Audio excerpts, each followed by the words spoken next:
Good day, everyone. Welcome to Celiac Canada's annual conference, the largest educational event in Canada for people living with celiac disease, gluten disorders, and the dedicated professionals who support them. I know we also have participants tuning in from around the world, eager to learn best practices and take steps to empower their health and their lives, so a very warm welcome to you all. I'm Elizabeth Wall, the National President of Celiac Canada. I am honored to work alongside a wonderfully talented National Volunteer Board of Directors, and it is a privilege to serve this community as we work together towards a world without celiac disease. I too have celiac disease. I was diagnosed just over 10 years ago after years of not understanding what was causing my symptoms and declining health. I was simply told to go on a gluten-free diet and to contact Celiac Canada. And I was immediately impressed by their wealth of knowledge, resources, and compassionate volunteers. I found my community, and I hope today that you feel like you've found yours too. For over 50 years, Celiac Canada has been the only national charity dedicated to supporting, educating, and advocating for Canadians affected by celiac disease. Our focus is on finding effective treatments, spreading awareness, and ultimately discovering a cure. While this event is free, every program you'll hear about today relies on the generosity of people like you. You know, we're just $10,000 away from our goal of $25,000, and every contribution, big or small, brings us closer to providing the resources, support, and hope our community deserves. Please consider making a donation today. Your support truly matters. Throughout the day, you'll hear from experts in the field. You're going to gain insights into the latest research and discover practical tips for living well with celiac disease. I'm particularly excited to hear from Dr. Elena Verdu, a leading international researcher who will share how your contributions to our research fund are bringing us closer to new treatments and one day a cure. I want to extend a heartfelt thank you to Melissa Secord's Celiac Canada team and to our event chair, Mark Johnson, for the countless hours that they put in making today possible. With that, I'm going to hand it over to our MC, Mark Johnson. And if you haven't attended one of our conferences before, you're in for a treat. Mark brings plenty of energy, humor, and yes, plenty of memes. So grab your favorite gluten-free snacks, sit back, and enjoy the show. Jump into the official opening and our formal speaker series. We're going to start off with a lunchtime chat or breakfast for folks like us in the West with our leading presenting partner, Odo's. We have Ari Weinberg, the founder of Odo's here. So Odo's, the leading gluten-free company committed to creating delicious and safe products for individuals with dietary restrictions.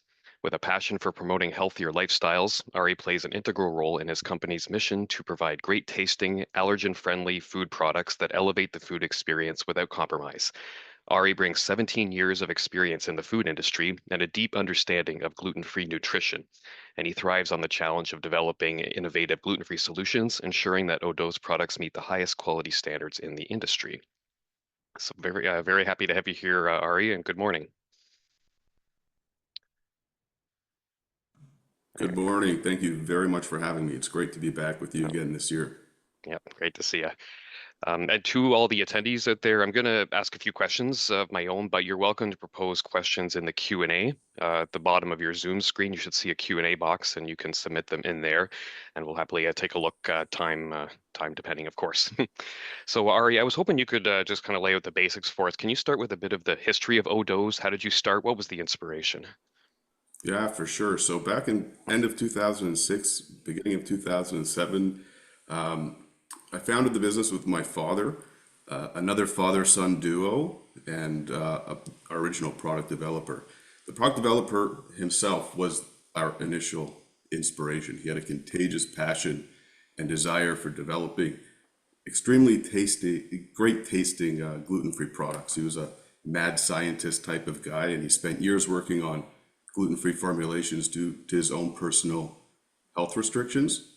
And his technology offered an exciting opportunity for us to introduce a new type of gluten-free offering in the North American market. And we were ultimately inspired to jump right in and take the risk of developing a new brand and a new concept of gluten-free products for the Canadian and American market. And that began in 2007 to 2010. We found a small incubator type bakery facility, and we began our market penetration in that little facility. Started with local distributors, local sales team. It slowly developed into national distribution within Canada, and it allowed us to grow to the point where in 2011 we took upon a much larger facility, a facility that we're in currently. And in this new facility, we were able to expand into the US, bring on a US sales team, get involved with becoming a globally food safety certified facility, which is key in the industry. And along with that came other accreditations, non-GMO project verified, veg cert, gluten-free, intolerance group, and so on and so forth. So it was a development that started over, or to get where we are today, over 5, 6, 7 years of hitting the ground running and trying to make market penetration. And fast forward 17, 18 years, and we're one of the fastest growing brands in North America, and we're very proud of our product technology, and we're very thankful to our consumer base who's been very loyal to us since the outset. And we're still happy to be here, and we're happy to be part of the Canadian Celiac Association. Well, congratulations. I can't imagine the challenge of starting up a business and becoming a staple in Canada, but then breaking into the US market with a whole new set of regulations and competitors. Curious, what you said it was a number of years ago that you broke into the US market. What percentage of your sales or revenue is Canada versus the US? So today we're about 70% United States and 30% Canadian. Okay, so you've certainly succeeded in the US too. Great. And so I know your products have a lot of different ingredients there, and you take steps to make it healthy without sacrificing flavor. But for us, of course, a top question is how do you make sure that all the ingredients that you source from all over the place are strictly gluten-free? So first and foremost, we're only a gluten-free and allergen-friendly facility, so we don't have that risk of cross-contamination inherently. However, being a food governed by a food safety standards program, we're governed by an organization called BRC. It's a British Retail Consortium project, and that's a certifying body that ensures that you follow specific protocol to validate that you are taking food safety seriously. It involves quality assurance and quality control. Part of the program, you have a very robust supplier approval program. So whereas all of our ingredients come from suppliers that are gluten-free, we do have some suppliers that carry gluten-free flours and non-gluten-free flours. Sometimes they're milled in similar facilities. So we have testing protocol when we have a situation where ingredients are coming from an environment that aren't 100% dedicated gluten-free. Those companies in themselves are already certified to a global standard, but they don't necessarily have exclusively gluten-free or allergen-friendly. So we do swabbing programs and testing programs, all third-party lab accredited facilities doing the testing on specific frequencies throughout the year to validate that all incoming ingredients maintain the safe threshold of not having any gluten contamination. Mm-hmm. Yeah, those are good points. I mean, you hear people talk about the cost of gluten-free food compared to regular, but yeah, it's not only having a strictly gluten-free facility and ensuring no cross-contamination there, but all of your suppliers, you also have to make sure they are also gluten-free or following protocols to avoid cross-contamination, and it's just up and up the chain. I can only imagine how complex that process must be. Yeah, so we just build the procedures. You have your standard operating procedures, you have your protocols, they're governed by third-party compliance programs, and it just becomes a part of your day-to-day routine with supply chain. When you're inbounding ingredients, they follow protocol. You have to check all the boxes and validate using third-party that you're safe to use the ingredients. And once all those boxes are checked and you've completed your verification steps, it becomes easy. Mm-hmm. Oh, and that's routine. great. Yeah. Glad to hear it. And I actually made a breakfast sandwich, but it's more like a breakfast meal with one of your hamburger buns. I might need a nap after eating that, to be honest, due to how much I put on there. But I was looking at the the packaging, and I noticed within the ingredients you have, for example, I mean, we see tapioca and potato a lot, but there's also soy flour, chickpea, potato fiber, brown rice, uh, things that are healthier for you than a lot of the alternatives. So thank you for that, because that's a common issue with gluten-free baked goods is the lack of nutritional content. Like, how did you decide what gluten-free flours to throw in there? So honestly, that all stems back to that initial product developer and his mad scientist way of developing formulas. He was just unique, and he took a unique approach to formulating products, and he used, as you see on the packaging, he used a blend of 5 or 6 different flours, and it worked. And we have really not strayed away from the initial or original technology that we developed our original product line with. It works. We're not gonna stray, because we don't want to change something that isn't broken. And what we do is we develop new products using the same base formulation, and we tweak it slightly to achieve a new result. Hmm. And I also noticed vegan on there. Like, I've tried baking vegan a couple times. It's been a disaster each time. Any challenges you had to overcome with making sure I guess, is your whole line vegan, or is it just a few products? Our entire savory line is vegan. Our muffins are the only product line that has egg in them. Our brownies are also allergen friendly and vegan, but the muffins, yeah, they do have egg. Okay. Yeah, I know it's so it's comes back to the wizardry, making products that taste good and don't disintegrate, but still vegan as well. Sorry, say that. Ask I me know that it's again, please. I was just saying it's a whole different challenge to create quality baked goods, but also making them vegan. I know that can be a very difficult Yes, hill to get over. 100%. It's very challenging. We had success with the brownie bites. We're still trying to work on a formulation with the muffins to allow them to be vegan as well. Okay. Hopefully Well, soon. catering to a great many out there, and a certified gluten-free, as you mentioned. Can you explain a little more in depth, like how that worked? Did you have to make any changes to your processes or ingredient sourcing to comply with the certification program? No, not at all. So because we are BRC facility and we already have all the protocols for food safety and quality, having gluten-free certification is really just working with the third-party body that audits us annually and throughout the year. We send them quarterly results of testing. If we ever have new ingredients, we send them all the spec sheets for the new ingredients. They vet those, and then if they approve, they include that in our list of approved ingredients and allow us to add, when necessary, new products to their list of approved finished good part numbers. So it's really just an evolving process. It's part of our everyday doing business. They're there in the background. Anything new we do, any new ingredient we bring in, it vets through them. They give the approval, and then we proceed with being able to use the ingredient and developing that new product. And then if we're in compliance, we don't ever lose our standing with the certification. Okay, and testing, you talked about third-party testing, like if a little more in depth, are you testing ingredients as they come in as well, or the final products, or both? How does that work? We do it on both. So in an organization like ours, you classify your input materials, your ingredients based on a risk factor.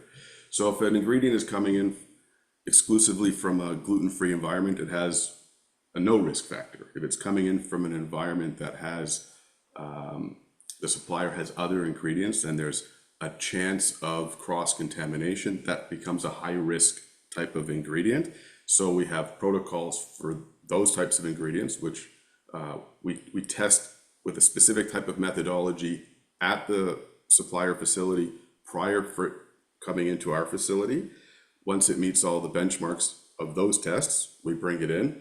Then when we make our products with them, we secure and hold a subset of finished goods products that we manufacture with those ingredients.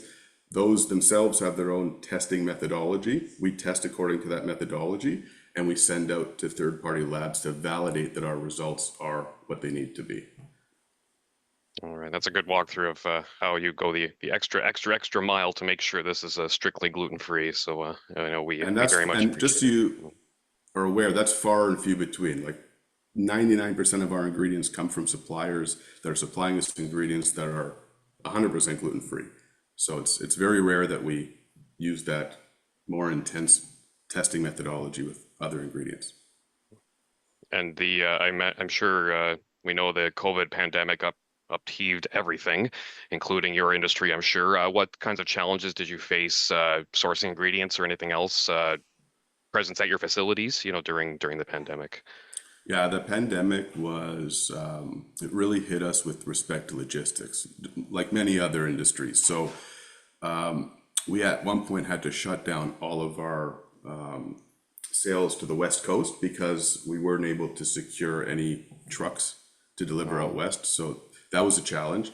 Other than that, aside from the freight and then the surge in cost of freight and other ingredients, everything else was pretty normal. Like we always had demand. We lost food service demand. That went away overnight, but the retail demand surged and grew. And even after the pandemic, that lift sustained itself, and we haven't actually seen a slowdown from that lift. Luckily, since COVID and the past couple of years, the logistics costs have started to normalize, and the freight lanes have reopened, and things are more normal as they were before, and we're now operating, I guess this year and last year mostly, it's more like pre-COVID times in terms of the supply chain network, which is encouraging. Okay. Oh, great. Yeah, I know for many of you attendees out there, if you were celiac or gluten-free during the pandemic, you probably noticed some difficulties in finding gluten-free products on the shelves, but as Ari has just indicated, it's not for lack of trying, but just insurmountable barriers that affected everybody. Maybe I'll jump to a happier topic now. What product is your best seller or top three? The bagels are our flagship line of products. We have 6 different offerings, and ever since we launched them, they shot up to the top of the list, and they carry the line. They really are our flagship part numbers, the bagels. I'm excited to announce that in the end of March, beginning of April, we will be launching an English muffin line, which will be, in our opinion, very exciting, and we can't wait to launch it. It's been in the works now for about 8 or 9 months, and we're just dying to launch them. We can't wait for the new year and to launch the English muffins. And a question I know is going to be asked, but I don't know if you can answer it this early. When you launch them, will they be instantly available across Canada, or are you testing certain markets first? Or when we launch new items, we present them to our distributors equally at the same time. What delays them getting into market is when, for example, like I'll use Loblaws and Metro, Sobeys, those types of accounts. They have their own calendar for when they review the gluten-free category within their stores. So if a category review happens, for example, now in December, we present, and usually 4 or 5 months later, if they accept the new product, then you would find it on shelf. So it all depends on when the category reviews happen at each of the different accounts. So hopefully within the first 6 to 8 months of 2025, it'll become a national available product. okay, and I know we have some who registered for the conference from the United States as well, so you'll be glad to hear you'll have access to that too. Yeah, I'm definitely looking forward to trying those. So broadly speaking, we talked about the pandemic, but have you seen the gluten-free food market industry change much over past years? It's become more robust overall. The offerings have become more interesting. It's become more readily available. When I started out in 2006, 2007, you were really only able to find gluten-free products at a health food store. It was very rare that you'd find it at every single supermarket. So fast forward to today, it's amazing to see all the different types of products available in the category, the unique offerings, tasty offerings. It's not all dry styrofoam textured product. It's come a long way, and we're excited to see how it continues to grow, and we're very excited to be part of that growth and being able to offer new unique offerings to the marketplace. All right, and I know one piece of advice that companies have randomly offered is like if something is not on your supermarket shelf, if I'm getting annoyed because I moved to a new city and these buns are not available in any supermarket here, talk to the store manager, get other celiacs For to talk to sure. the store manager, ask them to stock that product. Is that the right way to go? That's the right way to go. The gluten-free consumer by far is one of the most passionate consumer base in the industry, and buyers listen. We've had a lot of cases where a buyer would come in to a role in a store, and they would try and want to make a new impact on the category, and they would make a decision to take products out of the set, and time and time again, the gluten-free consumer base will go and start complaining, and within months, those products are brought back. So you guys hold all the power when it comes to what's on shelf. If you go and complain enough, or you demand enough that certain products are to be made available, most stores will listen. Okay. Well, yeah, I know that's been the case in my experience too. Luckily, I find Odo's in my supermarket, but for anyone who is having trouble, that's a good way to go. Celiac Canada's National Executive Director, Melissa Secord. She will provide an overview of Celiac Canada's exciting work on your behalf. Melissa has been with Celiac Canada since 2017. She has a Bachelor of Arts in Political Science and Canadian Studies and has been working in the not-for-profit sector for over 25 years. She also holds an accreditation in association management. Melissa enjoys galvanizing people to support Celiac Canada and developing new partnerships and collaborations to advance our community. And in her spare time, she enjoys hiking, kayaking, and playing pickleball and spending time with family. Melissa, please take it away. Thank you, Mark, and hopefully everybody. Oh, I can see me. Oh, that's good. Okay, I'm also following along as an attendee to make sure everything's okay. So, thanks for that lovely introduction. And Mark, Great. just thanks so much for the kind introduction. But before I proceed, I just want to thank you for all your extra special shout out for you. You've been the backbone of the event today. You're working with hundreds of hours, and so thank you. Virtual applause for Mark. So. All right, so Celiac Canada, I'm going to try and walk and chew gum at the same time and do my own slides here. So if you're new to Celiac Canada, often known as CCA, we've been around for 50 years, and it all started by two women in Kitchener-Waterloo who realized there wasn't a support group or an advocate for their disease. And since then, we've evolved to a national organization with chapters across the country. And we want to, see the world without celiac disease. And we know that it's can be tough out there. We know that not, the medical professionals give the respect it deserves or that have the knowledge to help manage your disease. Going out to a restaurant with your family and friends, it's a Russian roulette sometimes. And, will you get sick? Children can often develop disordered eating, get sick, and be embarrassed by some of the symptoms they occur. So, once you're on a gluten-free diet, will it resolve all of your problems? Not necessarily. And these are the things that we want to help fix. And we're the only national charity advocating and supporting with programs, resources, investing in research in celiac disease. So what have we done? We've been able to make significant improvements on changing labeling laws and regulations, develop position statements through medications, food, cosmetics, alcohol, and beer you can catch on our website. We've developed international standards for gluten-free food. We represent and respond for Canada at international and federal government consultations. We've created the only ingredient dictionary to see what is safe for you, and we've helped develop purity protocols for gluten-free oats. And to achieve all this incredible work, we really relied heavily on our Professional Medical Advisory Committee. And you can see here a list of the wonderful people who donate and volunteer incredible hundreds of hours of time. They are one of the most active medical professional advisory bodies in the world, and we're very lucky. Countries are playing catch up to our resources, statements, and research, and we're very lucky to have these wonderful, talented people supporting us. And we know it takes on average for 10 years to get diagnosed due to the complexity of the disease and with over 200 symptoms. So thanks to the tremendous support of our Ontario community, we now have permanent OHIP coverage for diagnostic blood testing, securing pan-Canadian coverage to reduce the barriers to diagnosis. We do actively do outreach to key family medical events to bring more awareness to family doctors and dietitians and naturopaths. And we're also advocating.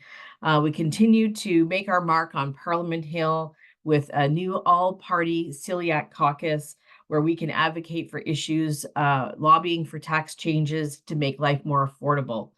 And you have probably seen our recent petition with over 27,000 signatures in just 1 month to show that passion. And we know that the petition will be tabled soon by MP Sonia Sadu in Parliament. Raising awareness is also key for CCA and helping find people at risk for the disease to help people understand more about the everyday challenges that you face, to increase the patience and kindness extended to our community. 5 years ago, CCA started the Shine a Light on Celiac, illuminating iconic towers and buildings and signs, and waterfalls, even green, like Niagara Falls. And now we have on board international collaboration across the world with 18 celiac patient organizations shining a light on celiac. Please follow us on our socials, like, share our posts, and help raise awareness. Our wonderful dietitians, Kaylee and Nicole, are familiar faces to many of you, are in the background here today, but you will see Kaylee present shortly. Along with our dietitians working group, they plan and host webinars, run our GF 101 sessions, and create timely evidence-based resources. Last year, our dietitians developed 15 different resources. Our popular candy list, labeling guide, revamped ingredient dictionary, used to be the pocket dictionary, continue to be free resources for the community. We offer monthly newsletters. We do 2 e-magazines a year, and it's called Canadian Celiac twice a year. So please do check them out. Our newly diagnosed pathway program, our consulting dietitian, Nicole Byram, has helped us put together this introductory program to help people who are newly diagnosed master the gluten-free diet sooner and help their bodies heal faster to help avoid those potential long-term complications. Consists of a 3-month program of emails curated to help you on your journey, as long as a great welcome kit. And we're very thanks to the generous sponsors of Odo's, Metro, Glutinos, and Be Free for making this happen. Growing Up Celiac. We have 3 resources for families now. Both have been 2 have been developed by our community with input and our dietitians. A workbook for parents there in the middle. I'm Still Me book was developed by Nicole Byram, specific to young children. And the third is a gluten-free food guide, thanks to Diana Mager and to a research grant by Celiac Canada. It was released at the beginning of the year, and all are available on our website for sign up.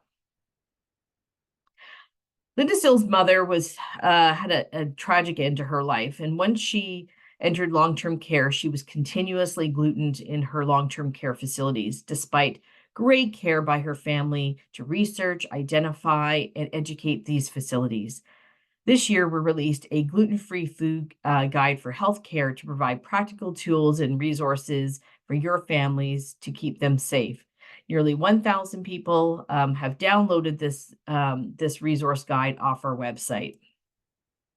If you're looking to be a celiac ambassador, consider supporting the most vulnerable by volunteering at a local food bank and helping identify and sort gluten-free food. We created during the pandemic the Save Me for Gluten-Free initiative to help bring awareness to the challenges our community faces and the need for gluten-free food. Many of our local chapters have partnered with local food banks. Check out our website for more. And if you need help, we have some amazing experienced celiacs ready to help you along with a community of your peers in our Facebook group. It's an incredibly active community that shares food finds, posts questions, or they're there just to listen, and we have some wonderful moderators to support you. And we can't forget our amazing chapters. We have 9 local chapters and a regional chapter in Quebec, support group who are a wealth of local knowledge. They host meetings, educational events, local celiac month events, and food drives. So please do check them out. Research. Celiac Canada is so proud to be the largest single funder of non-governmental celiac research in Canada. You will be hearing from a few of our grant winners today, specifically Elena Verdu, pictured on the right. She has made incredible strides for us. Please consider supporting research such as sponsoring a young researcher like the one in the middle there. We'll hear from another one presenting later today. Leaving a gift in your will is another way to create a long-lasting impact. And just quickly, just wanted to point out our wonderful volunteer board leaders. We're so lucky to have such an incredible, skilled group of people stewarding your precious gifts. And we have a small but mighty team working for Celiac Canada behind the scenes. We have 3 full-time staff, and the rest are part-time resources to help us achieve our goals, to help advance the mission. It's a pleasure working with each and every one of them today, and I know a lot of them are taking time today to help support this event, and I really appreciate that. And most of all, we want to thank you. As we head into a new year, we have an ambitious 3-year strategic plan coming. We'll not be able to do this work without the financial and volunteer support from individuals like you. We know things are a bit tight for some families, but if you have the capacity to give, please consider making a gift to Celiac Canada, your charity of choice. As Liz mentioned, we're $10,000 away from reaching our conference goal. We really wanted to make it free and not charge a fee. So if you can, please consider such as a $20 gift like you make for a, lot less than a Taylor Swift ticket. So that would help us really reach our milestone. So thank you again, and don't hesitate to reach out to me directly, not all at once. And now I'll hand it back to Mark. Thanks, Melissa. Appreciate that.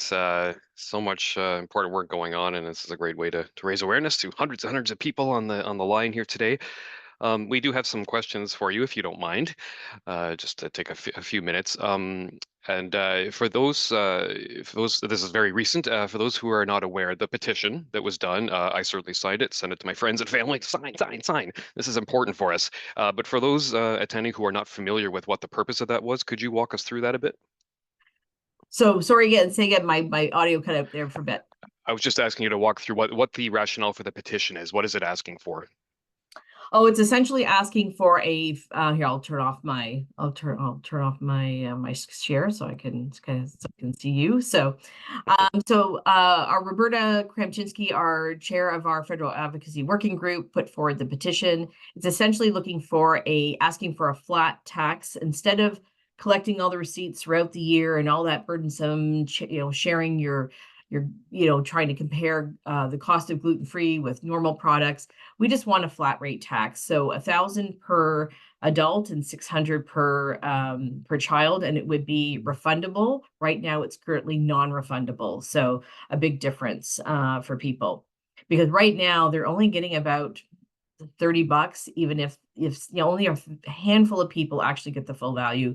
And it really depends on a complicated set of your own other sort of taxable credits that you can apply for. But for the vast majority of people, it's really little to no support. Yeah, for anyone who might not be aware, I know Celiac Canada on our YouTube channel has a little walkthrough for how to do the tax credit claim. I'm doing it myself this year because if you have a lot of medical expenses that you can claim in your taxes, that's a good excuse to add that on, because you have to reach a certain threshold anyway, but it is tedious and very time consuming.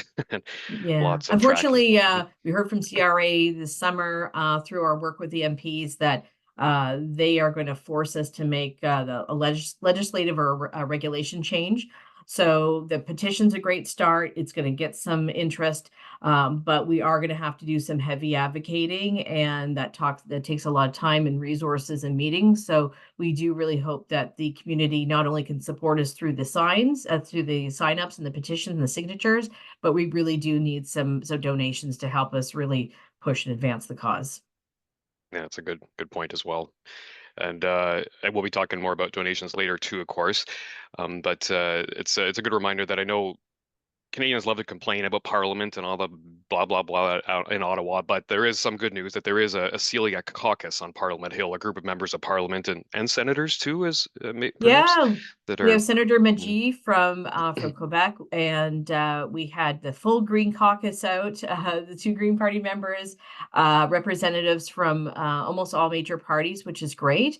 mhm. And it was really wonderful in Parliament Hill. I have to do another shout out to our wonderful community. Thanks to our great advocates writing letters and emailing, we had the best turnout of any reception on Parliament Hill this year, because our members, got on the phone, wrote their emails, and the MPs said, wow, this is the largest turnout, and it's because your community cares and they're passionate. So kudos to us. Right. Yeah, it's a good reminder. There is work going on in the federal level, provincial levels to try to make things better for those with celiac disease. And we'll hear from the Canadian Food Inspection Agency later on today too. Okay. Someone was asking about how you get an updated pocket dictionary. Now, I'm on the board of the Ottawa chapter. I know we provide them. So do they usually go via the chapters? It's not direct from the national office, or how would that work? Actually, so the best way, you can either do two ways. So we made it downloadable, so you can go to our website, sign up, and you can get one that you can print off the pages you want at home. Or if you're signed up for our newly diagnosed pathway, it's included. A printed one is available in our kit. So in that kit, you get a pocket dictionary, a labeling guide, and some other checklists. And now I'm having a bit of a blank on all the contents on this great package that comes out to people who are newly diagnosed. But there's two ways there. Okay, thank you. Yeah, that's many of us have relied on that dictionary for years. I certainly did when I was newly diagnosed way back in 2005. It was still there then. It's been, yeah, a feature of And it's Celiac the only one Canada. of its kind too. It's Mhm. remarkable. Again, sort of we really do lead with a lot of resources for globally. Mhm. And yeah, and speaking of which, we'll hear about the state of celiac next, but don't want to jump ahead too much. Melissa, for again, for those who might be new to the celiac world and may not have been aware, can you talk a bit about the process to getting the blood test coverage in Ontario and why this was an issue? So people had to pay. So unlike other provinces where you could just show your health card and walk in and get your blood requisition from your doctor, Ontarians had to pay. So we are really thrilled that during our 50th anniversary, the Minister of Health, after us lobbying in a different ways, we did letter writing, again, thanks to the community leaning in. We did petition signings, and there was actually physical signatures, and approaching the health minister. She realized that it was really silly for people to have to pay for a diagnosis where you can get a lot of other things covered that aren't as serious. Or so yeah, so there was a pilot run, and now they're in the steps of making it available sort of permanently in the OHIP system. But as far as patients are considered, you don't have to get paid for that initial diagnostic. What we are working on is whether we can get it covered for regular checkups Mm, as part of your kind of regular management. So that's something we're working on. mm. Yeah, it's good. Having been on the board of directors, 2011 to 2018, we were working on that throughout. So, yeah, it's the culmination of years of work by Celiac Canada with civil servants, with the politicians. Going up as much as we could to get this, because in Ontario, for some reason, the blood test was not covered, but it was everywhere else. Yeah, and it was about between $50 and 110 depending on the lab. So if you had a family who was all getting screened, it can get quite expensive. And you Mm, shouldn't have to pay to get a diagnosis. yeah, definitely, especially since going right to the biopsy is much more expensive to the system versus like the blood test is not a big cost in the long run for helping someone not have umpteen health complications down the road, right? It's saving money in the long run, I think. Yeah, and you're a great help, Mark. You were helping write some of my speeches, so it's always a big tag team effort. Yes, yeah, and great results. So yeah, that's good to hear. It's expected to become permanent then, just working through the Yeah, regulatory it's really process. just through Mm, through their schedule of fees. It's really the administrative stuff, but upfront to the patients, it's covered. So okay. We had someone asking about certification of restaurants. I know we had the gluten-free food program. This person was mentioning in the UK, most restaurants label their menus with standard allergy identification. Maybe you could talk a bit about the gluten-free food program and what work's going on with restaurants in Canada. Yeah, so we've really decided to kind of look at the legislative regulatory process. So, through the caucus, we hope to bring forward recommendations for either at the federal level or at the provincial level to just basically mandate that they need to list allergens. Trying to go restaurant to restaurant to certify. We sort of like stepped away from that kind of partnership, or we're wish them great success. It's really hard to try and there's so many restaurants, so much turnover. We really think that where Celiac Canada can have an impact with its resources and limited, as you saw, a small team and small donations is to really push for legislation rather than go to restaurant by restaurant. But we know that our community is powerful, and if we all as individuals self-advocate when we're in a restaurant, that goes a long way. We have 100,000 people that we touch in our community, and just by just that pure education of raising those those concerns, we've got some great resources that people can print off and share with the restaurant. We did have little restaurant cards that people I think can download. So we can double check on where those are at. But just again, that kind of day-to-day advocacy where Celiac Canada is more focused at that federal level, changing laws to require restaurants to at least declare what is safe. Okay. We'd love to And get to where Europe is. Yeah, North America yeah. is really behind, behind, period. Yeah, I'm working on it. And I know like certain issues are federal, like food labeling, and that the Canadian Food Inspection Agency as well. We're of course having them later on today. So if any of you out there have more questions about restaurant inspections and Yeah, safety, and that, save them ask. for Christine Kopko. She'll happily take those questions. Okay, so I think we're just about out of time. Were there any final comments you wanted to give, like upcoming like big priorities that's hot for Celiac Canada coming up? Yeah, we have a new strategic plan. It's around the find, treat, cure. We're just trying. We've got you'll actually hear a podcast by Sue Jennett along with from Kaylee and I talk about the research that's coming down the pipeline. So there'll be a link on our website under our research news. So please look out for that. It's an exciting time, and you'll hear from Elena what's happening in research. We're just laser focused on, closing the gap to diagnosis, getting more people found, because there are more of us, that means more products will be available. Really looking at, the treatment, making sure you've got the right resources. We're looking at oat safety. We've got Shelley Case, who's a longtime PAC member and dietitian. We'll be putting, advocating for always safe ingredients. Again, long-term care. We are working on trying to advocate for Safe Long-Term Care Act. The federal government is working on. Knowing there's an election coming up, we will be relying on a lot of our community to make one of your celiac issues your door knock issues. But one of those issues is safe long-term care, making sure our seniors are safe, just like that guide I was talking about. So some big rocks to move.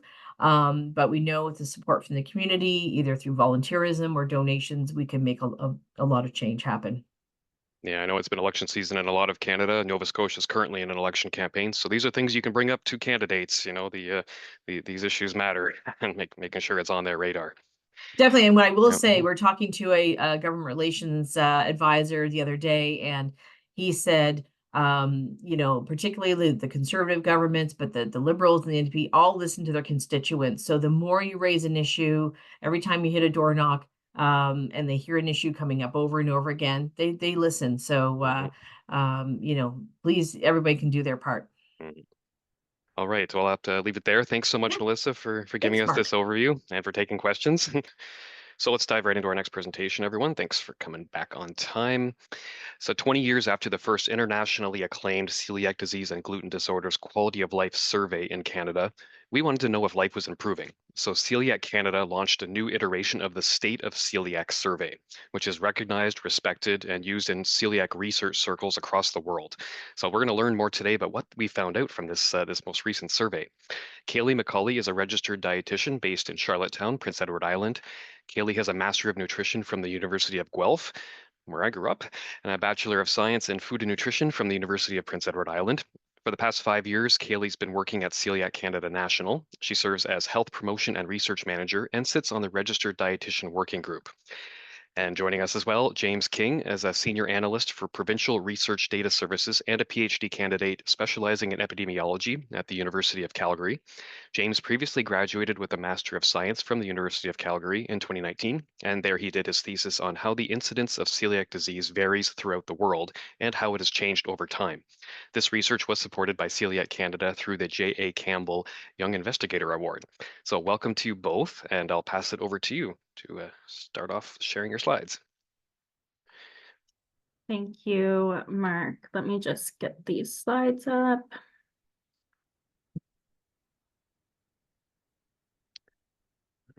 Right.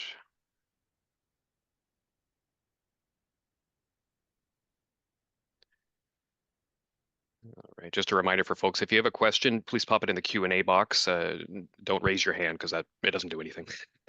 Go ahead, Kaylee. Okay, perfect. So good morning, everyone. Good afternoon, depending on where you're joining from. Thank you so much for joining us today on this presentation and for our virtual conference.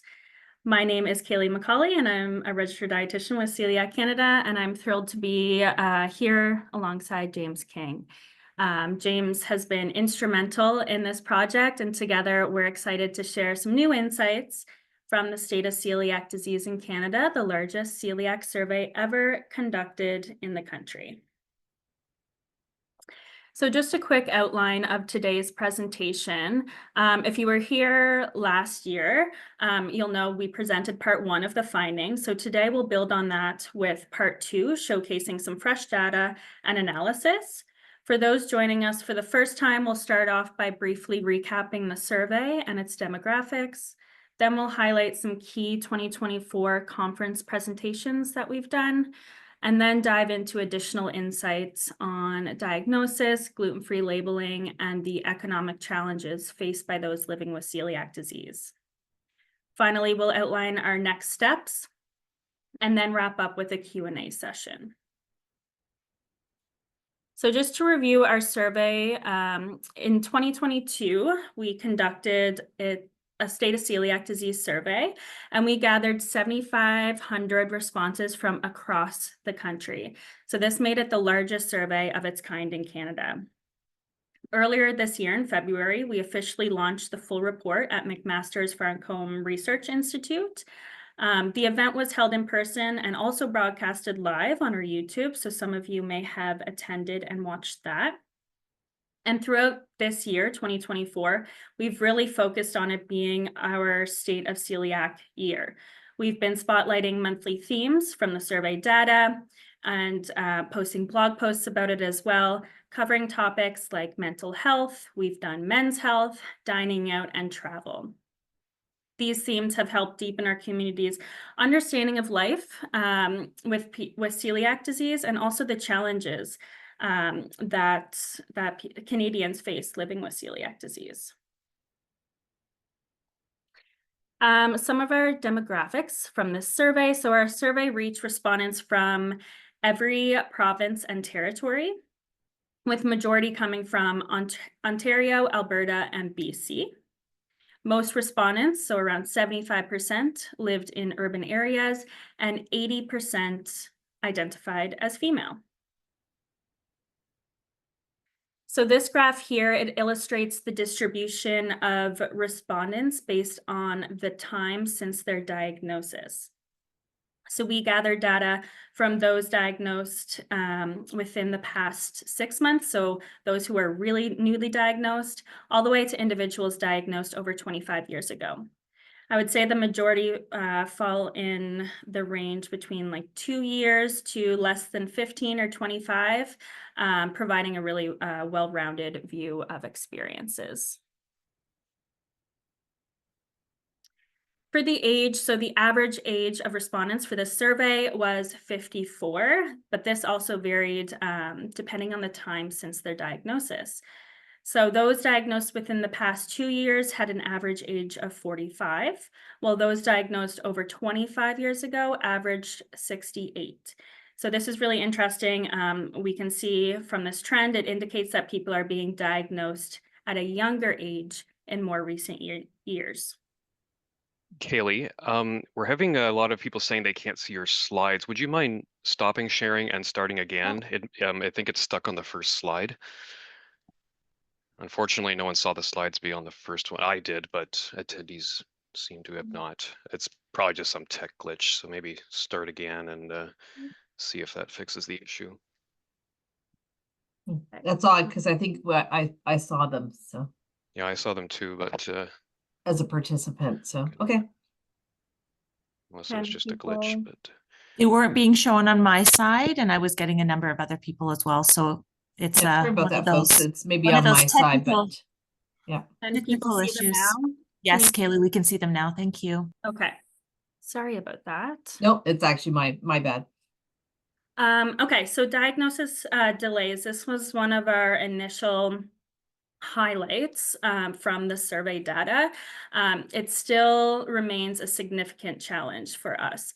So in our first survey in 2002, the average delay we found was 11.7 years, so around 12 years.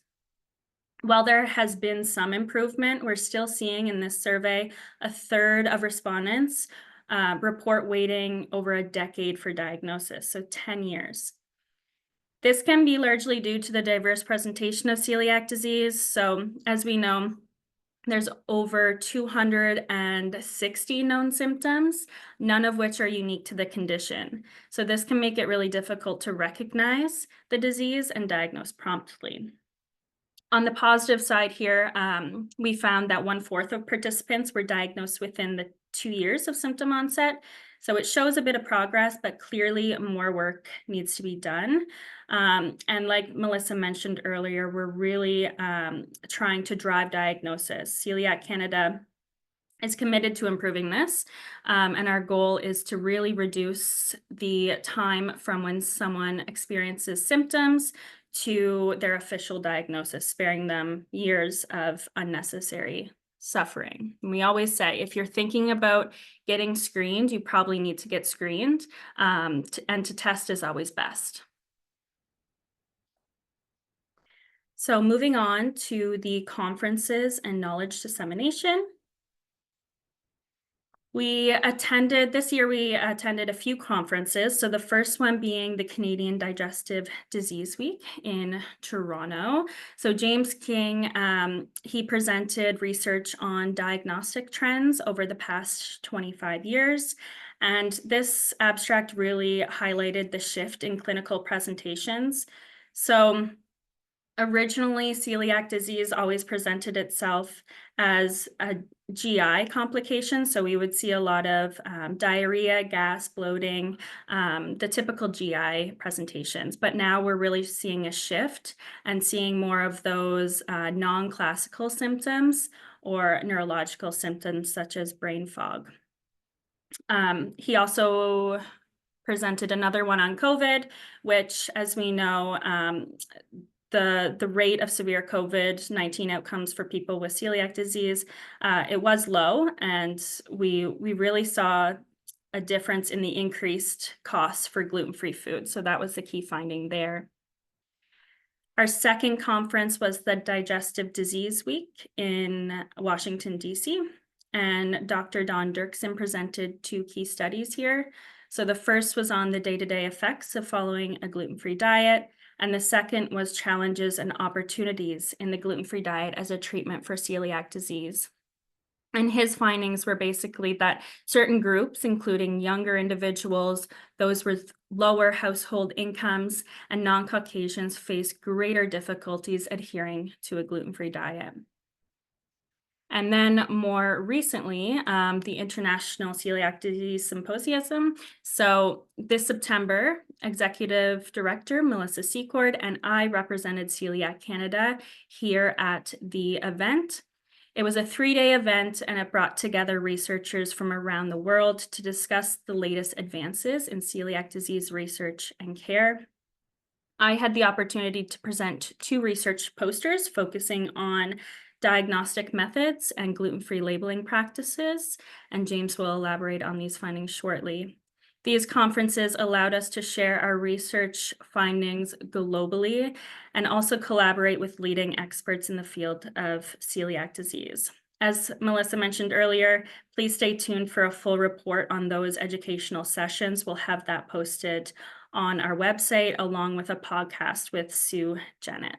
So now I'll pass it over to James to discuss the new insights and data.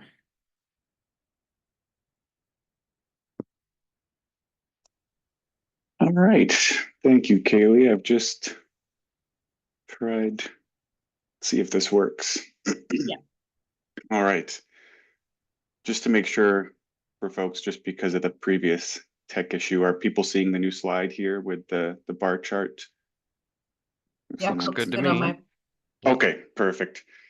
Okay, so thank you, Kaylee, and yeah, I'll go over some more recent findings that we drilled down into a bit more after the initial report and after presenting at some of those conferences and discussing with others in Canada, and then of course internationally in the DDW and ICDS conferences. So really what we wanted to see was how people in the survey were reporting their diagnoses. So you can see here, if you focus on that green sort of teal color, you see for people diagnosed about more than 25 years ago, it's a pretty small fraction. But as more diagnoses were more recent for participants, that chunk became much larger. So much more people are now being identified with celiac disease through the serology or the blood test, which again highlights the major importance of that advancement in Ontario of getting that test covered.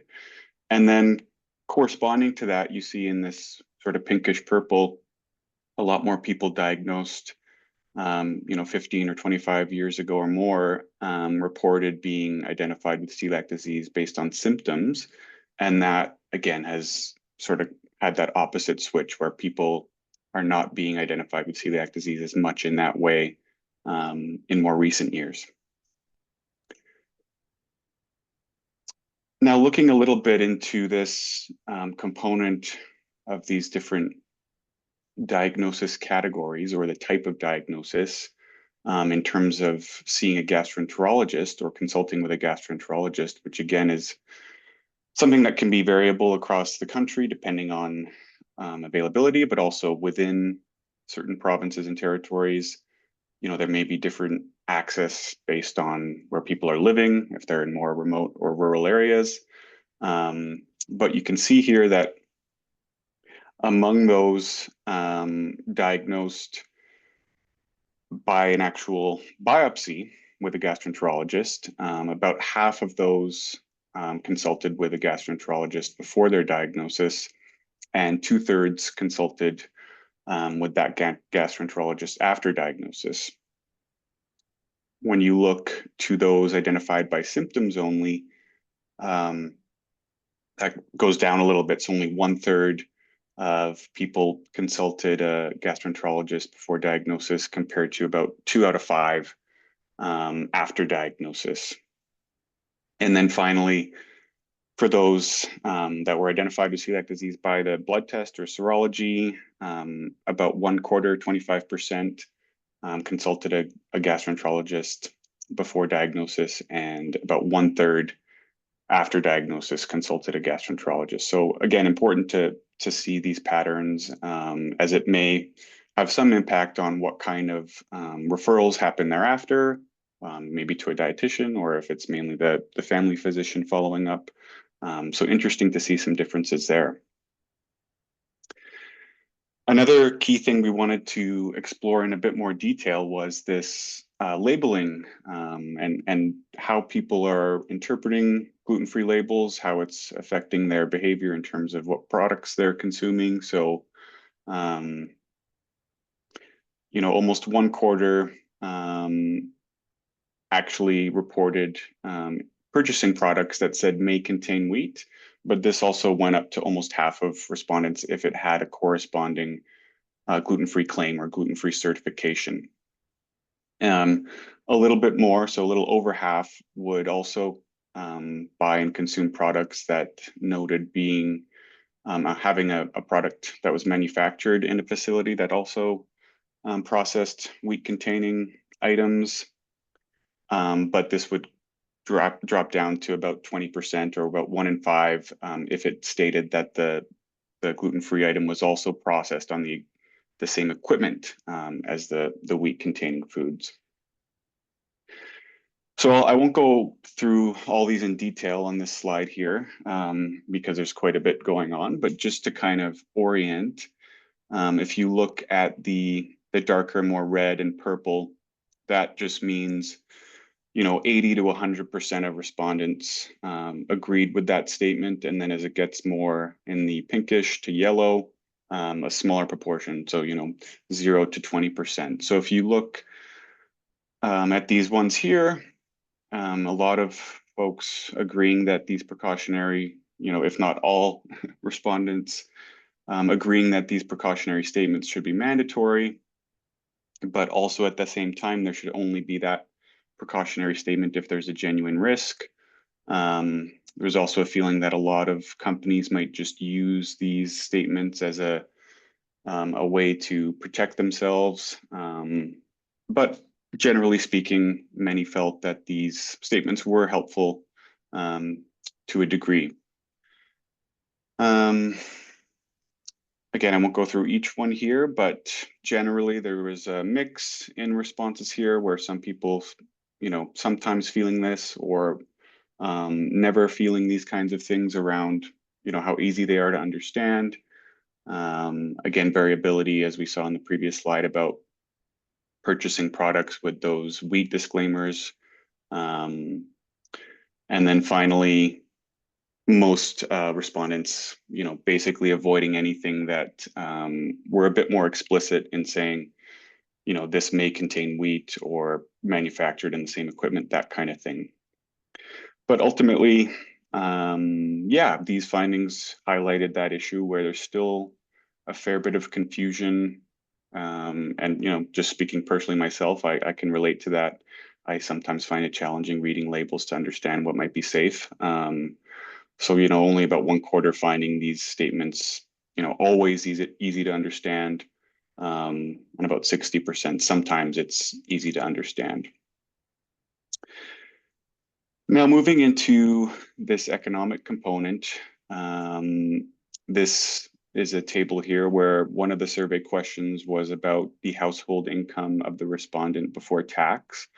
So you can see that broken down here, ranging from less than $30,000 to over $150,000. And again, there's a lot of, more recent research coming out in the US, and there'll be a presentation later on about food insecurity.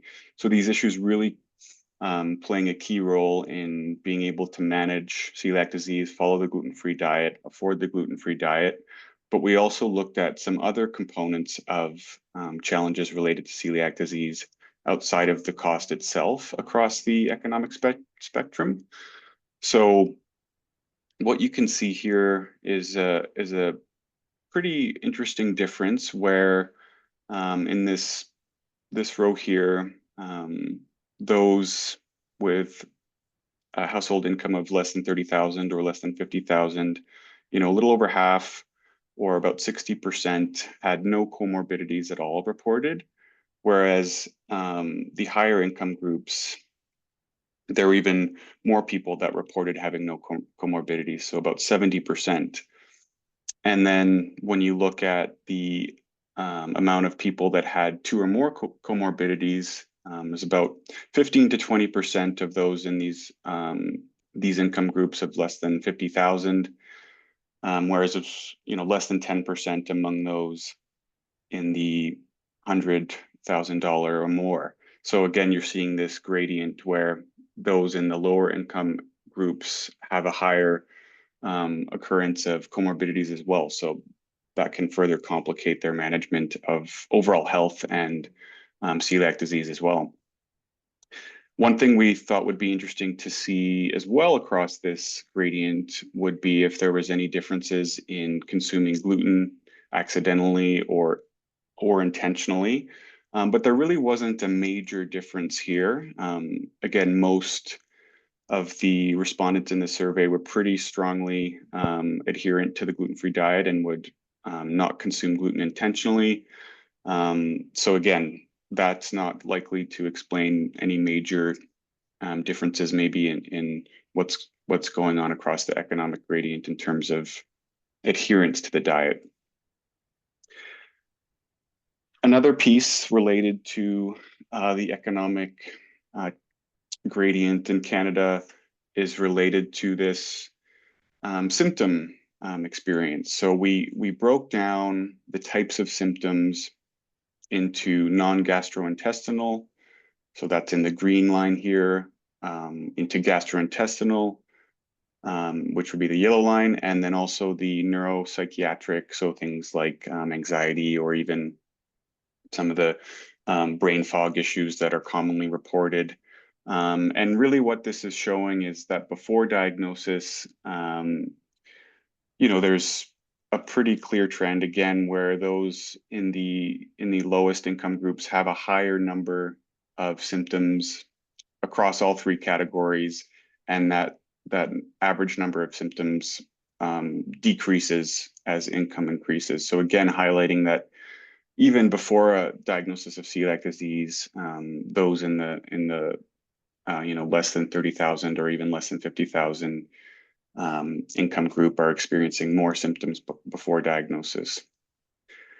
And while the symptom improvement is pretty clear across all the groups in terms of income. So this now looking at post-diagnosis of celiac disease, you can still see that there is that trend where as income increases, the average number of symptoms experienced after diagnosis decreases. So again, highlighting this issue where there's maybe additional disease burden for those in lower income groups, even after initiation of the gluten-free diet. And so with that, I'll pass it back to Kaylee to finish up. Perfect. Thank you, James. So upcoming, we'll continue to analyze the survey data. It was a huge data set, so we have tons of data to analyze. So we'll continue to slice and dice it in different ways. We'll be submitting abstracts for upcoming 2025 conferences. We already submitted 2 to the Canadian Digestive Disease Week in February in 2025. With the new economic data. So that'll be great. And then also a huge priority for us is to get this into journal publication. So our Professional Medical Advisory Council is working on that. And basically our ultimate goal for this is to use these insights to increase awareness and for advocacy and policy changes to improve the lives of those with celiac. So if you haven't already, please follow along. There is a QR code right on the screen there that you can scan that'll bring you to our website, or it is at celiac.ca/state-of-celiac. You can follow along on all our updates there. We also post monthly blog posts. We have updates in our Connects newsletters and on our social media as well. And a special thanks to our donors and to CADA for making this research possible. Your support is crucial for advancing celiac disease research. So thank you so much, and we'll now open the floor for questions. All right, thanks to you both. Thanks for being on time as well. Very well done there too. Before we get to Q&A, let's give away another couple of prizes. So at Cuisine Soleil, quality is at the heart of the company. They only produce stone-ground, gluten-free, and allergen-free flours with top quality ingredients that are 100% certified organic. All their products are guaranteed gluten-free at less than 10 parts per million. Cuisine Soleil is committed to offering you healthy products so that your gluten-free diet is nutritious and full of taste. This prize pack has a value of approximately $50 and includes their pancake mix, muffin mix, buckwheat flour, oat flour, and chickpea flour. And congratulations to Valerie Vartno of Richmond, British Columbia. All right, and let's get to some questions for you. So I first wanted to mention, like, I just want to make sure the attendees understand how valuable this survey data is. Like the previous iteration of the State of Celiac survey was cited in many research articles and journal articles, and recognized as a good standard across the world. So it's really Canada at the forefront in celiac disease research in this context. That's really great, and then even better that we're doing an update to it. So maybe we could start with on the matter of the neuropsychiatric symptoms that you talked about, James. First of all, maybe you could explain what that is in layman's terms for the non-science community out there, but also how do those results compare to the last State of Celiac survey? Yeah, so again, we've seen a lot more of these symptoms or presentations reported around sort of more, I guess, mental health specific. So like anxiety, depression, those kinds of symptoms, but also, like I said, the brain fog or just, inability to concentrate. So we wanted to try and capture that as separate from some of the other symptoms that I guess would be a bit more clinical in nature, like, constipation, diarrhea, iron deficiency. So yeah, generally, I think one of the key things from this survey is we do have a lot more information on this than compared to the previous surveys. So it does seem to be something that is a bit more commonly reported, whether or not people have had that 20, 25 years ago, and it just wasn't identified as being related to celiac disease. That could be a possibility.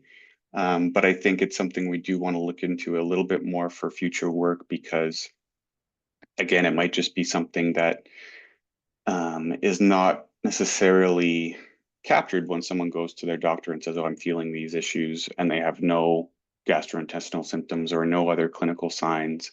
And these can be quite vague sometimes, just a general feeling of brain fog. So I think it's really important that we try to get that key information out to the medical community to use that as a potential screening tool, because it does seem to be coming up. Whether or not, again, it's more common now than it was, or it's just being reported more. Either way, I think it's important to get that message out there. Mm-hmm.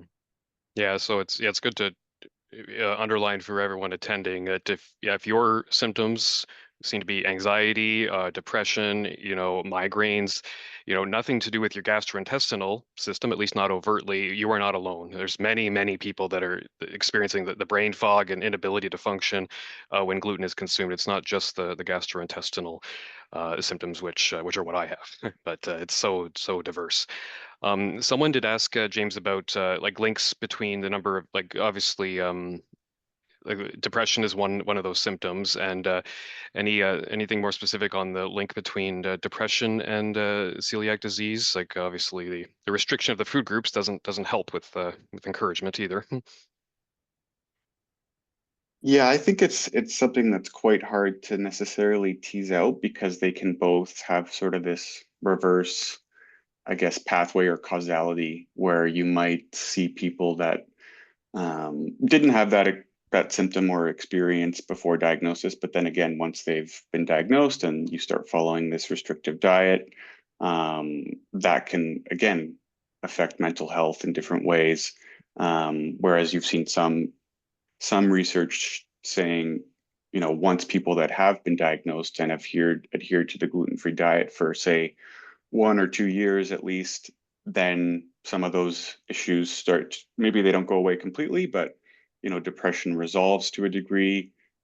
We also saw in our survey, a pretty clear improvement in quality of life after diagnosis. Again, that's not universal to the entire participant responses, but again, it does seem to identify that there is an overall improvement. Again, whether that is specific to depression, I think it's something that's hard to always tease out. Is it something that's truly related to the onset of celiac disease, and there's this comorbidity of depression and celiac disease triggered at the same time?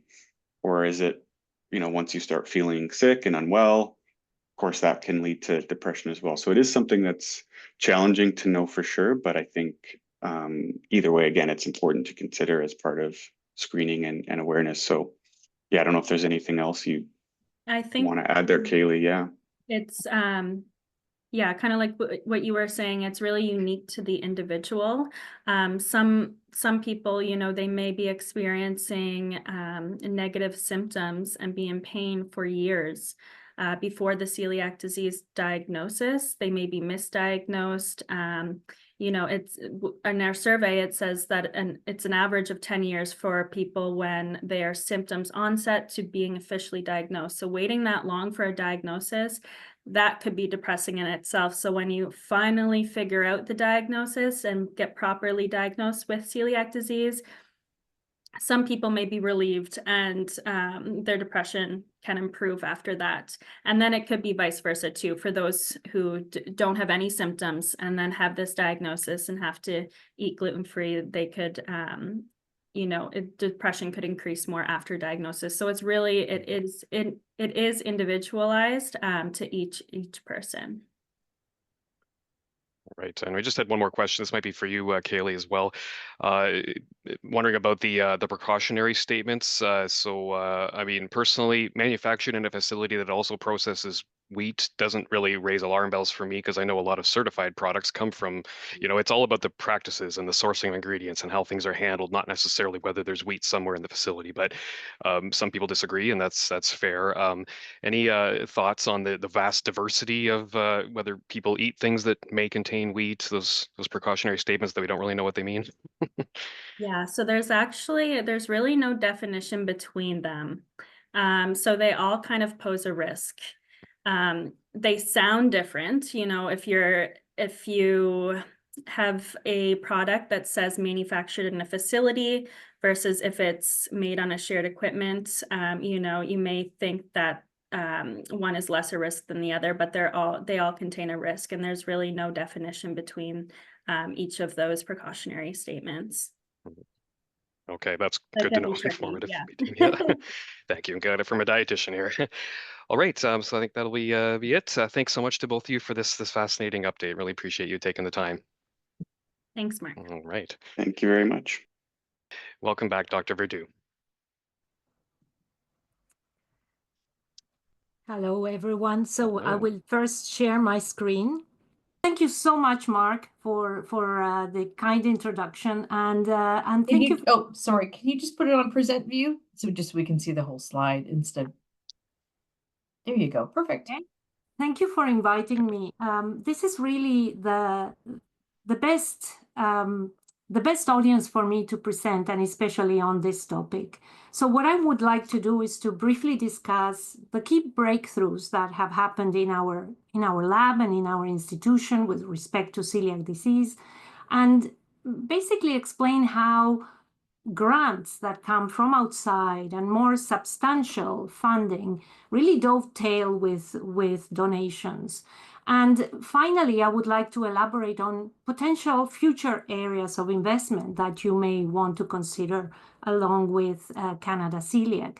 So let me start by saying that truly building a research program is not a straight path. We think that we get a degree and we get an idea and we start getting results, publishing and getting grants. And certainly this has not been my case.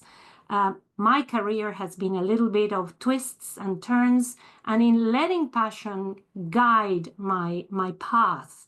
And I thought very deeply about this and really what it takes to build a career in a specific area. And the number one thing I believe is having passion for the research area that you investigate, finding the right mentors.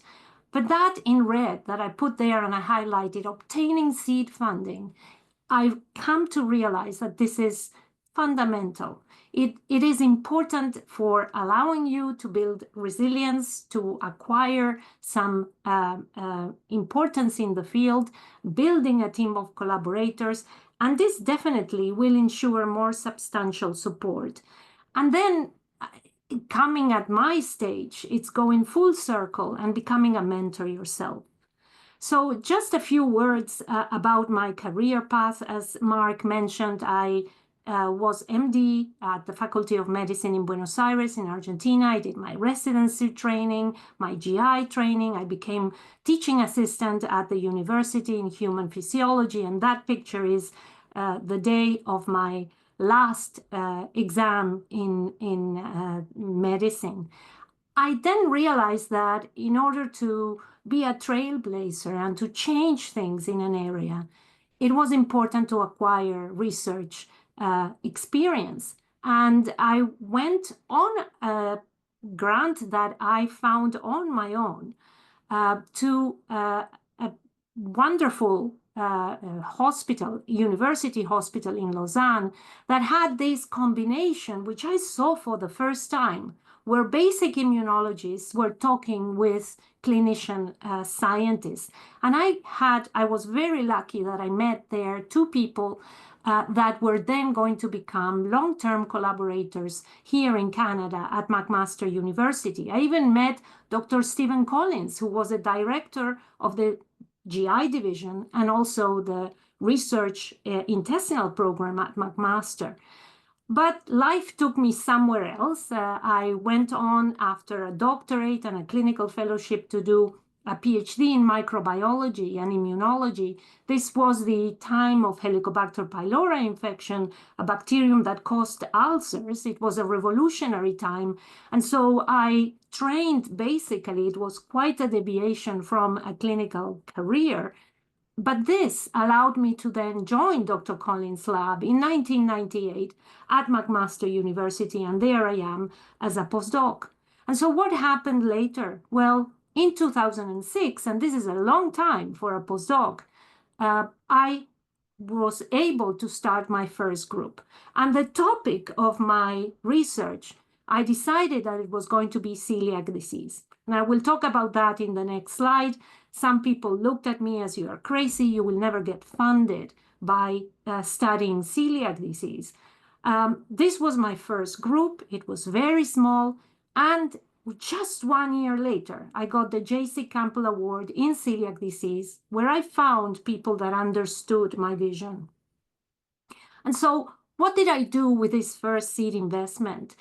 I realized when I came to Canada that there were huge gaps in celiac disease research and also in clinical management. There was poor understanding of the complexity of the impact of this disease here. There were no animal models, no basic research in any university. There was no basic translational research in Canada on celiac disease, and this made me feel really isolated. And this is the reason why mentors, they were well-meaning. They were telling me, I think, Elena, that this is not an area that is conducive to a successful research career. But I persevered. I said, no, this is a gap, and I want to address it. And in fact, I had a vision. I had a vision that was long-term. I thought this is an opportunity to put basic research done in Canada on the scientific world map. It's an opportunity to establish a world-recognized program in translational research. And although these are very long-term objectives, the number one thing that I said, okay, I have to focus and I have to deliver in the short term was to establish and to characterize a relevant mouse model to start to conduct hypothesis-driven research. And I had some ideas. And that's what I did with this J.C. Campbell Award. It gave me that first opportunity to begin to address some tangible gaps and objectives. And so this is what I did. With my initial students here, Heather Galipeau and Justin McCarville, we developed a model in germ-free conditions. These are mice that express one of the genes that are giving the risk for celiac disease, HLA-DQ8. And what we did, we obtained these mice and we derived them without any bacterium or virus. They are basically germ-free. And what this allowed us to do was to reintroduce some microbes. And first, we started with a very few microbes, what we call commensals, that are not pathogenic. And we saw that even if we gave gluten to these mice didn't develop any type of disease. Now, when we started introducing microbes that we know cause disease, they are pathogens, we saw that these mice, when exposed to gluten, developed some immune abnormalities that we know are associated with celiac disease, like the increased intraepithelial lymphocytes that are part of the biopsy analysis, gluten-reactive T-cell responses, and antibodies, like, for example, the anti-gliadin or the TG2 antibodies. So we went further, and what we did was now to take one microbe that we know was associated with the mucosa, the gut lining of patients with celiac disease. And then even if you had few microbes, in the presence of that pathogen, the mice developed some immune abnormalities. And if we took the other group of mice, the ones that had the pathogens, and we gave the pregnant mice antibiotics, and we messed up with the microbial flora even more, then these mice developed even more inflammation when exposed to gluten. So this was the basic studies that this J.C. Campbell Award allowed me to do, and it showed a very important message that gluten pathology in mice that have the celiac risk gene is dependent on the microbes that you have in the lumen. We didn't have any mechanism, but this was sufficient for me to obtain the first Canadian CIHR grant and to elaborate or to come up with a more mechanistic project, and also to be taken seriously in the university. And since now, and until now, I have to say, and I cross my fingers because I have to renew this grant next year, I've had uninterrupted funding to date of CIHRs related to celiac disease programs. So many years later, I had a postdoc, and now I had a system, I had an animal model that we could use to interrogate different questions. And this postdoc that came from Spain, Dr. Alberto Caminero, decided that he wanted to establish a pipeline in my lab to isolate microbes from patients with celiac disease, but from the small intestine, not from the feces, and to study how microbes, for example, specific lactobacillus or model organisms like Pseudomonas that we could find in individuals with celiac disease in the duodenum, whether these microbes could interact with gluten, could use gluten in a way to obtain energy, the same way we do with any nutrient, and then put them in these mice and see what happened. And Alberto actually got a J.C. Campbell Award for all the work that I'm going to describe now. This is a very complex slide, but I give you here the main points. What Alberto found was that gluten can be digested by gut microbes, and specifically by the gut microbes that we can isolate from the small intestine. Now, this digestion is different if you have pathogens or if you have commensals. They degrade it in a different way. And so on the left here, where it says celiac disease, what we found was that those pathogens, although they break down gluten, they don't do it fully, completely, detoxifying the proteins. If we add commensals to that mixture, commensals continue to degrade it, and now gluten peptides are detoxified. And so obviously this had implications in onset of disease, but also in prevention and in therapy, because one could think about exploiting this finding to better degrade gluten through microbes. And this relationship, I mean, what I'm highlighting there, where you have a T cell that is recognizing gluten on an antigen-presenting cell, and then in celiac disease, these cells are going to proliferate and they are going to cause inflammation. We realized that we needed better models to know whether this is only happening in the inside of the tissue or if this is also happening in the epithelial cell. And so that was the new model that we decided to create, a model that only had the gut lining cells, but that expressed those genetic risk genes and the possibility that that would give us to add microbes, add gluten, and see if we could generate or not an immune response.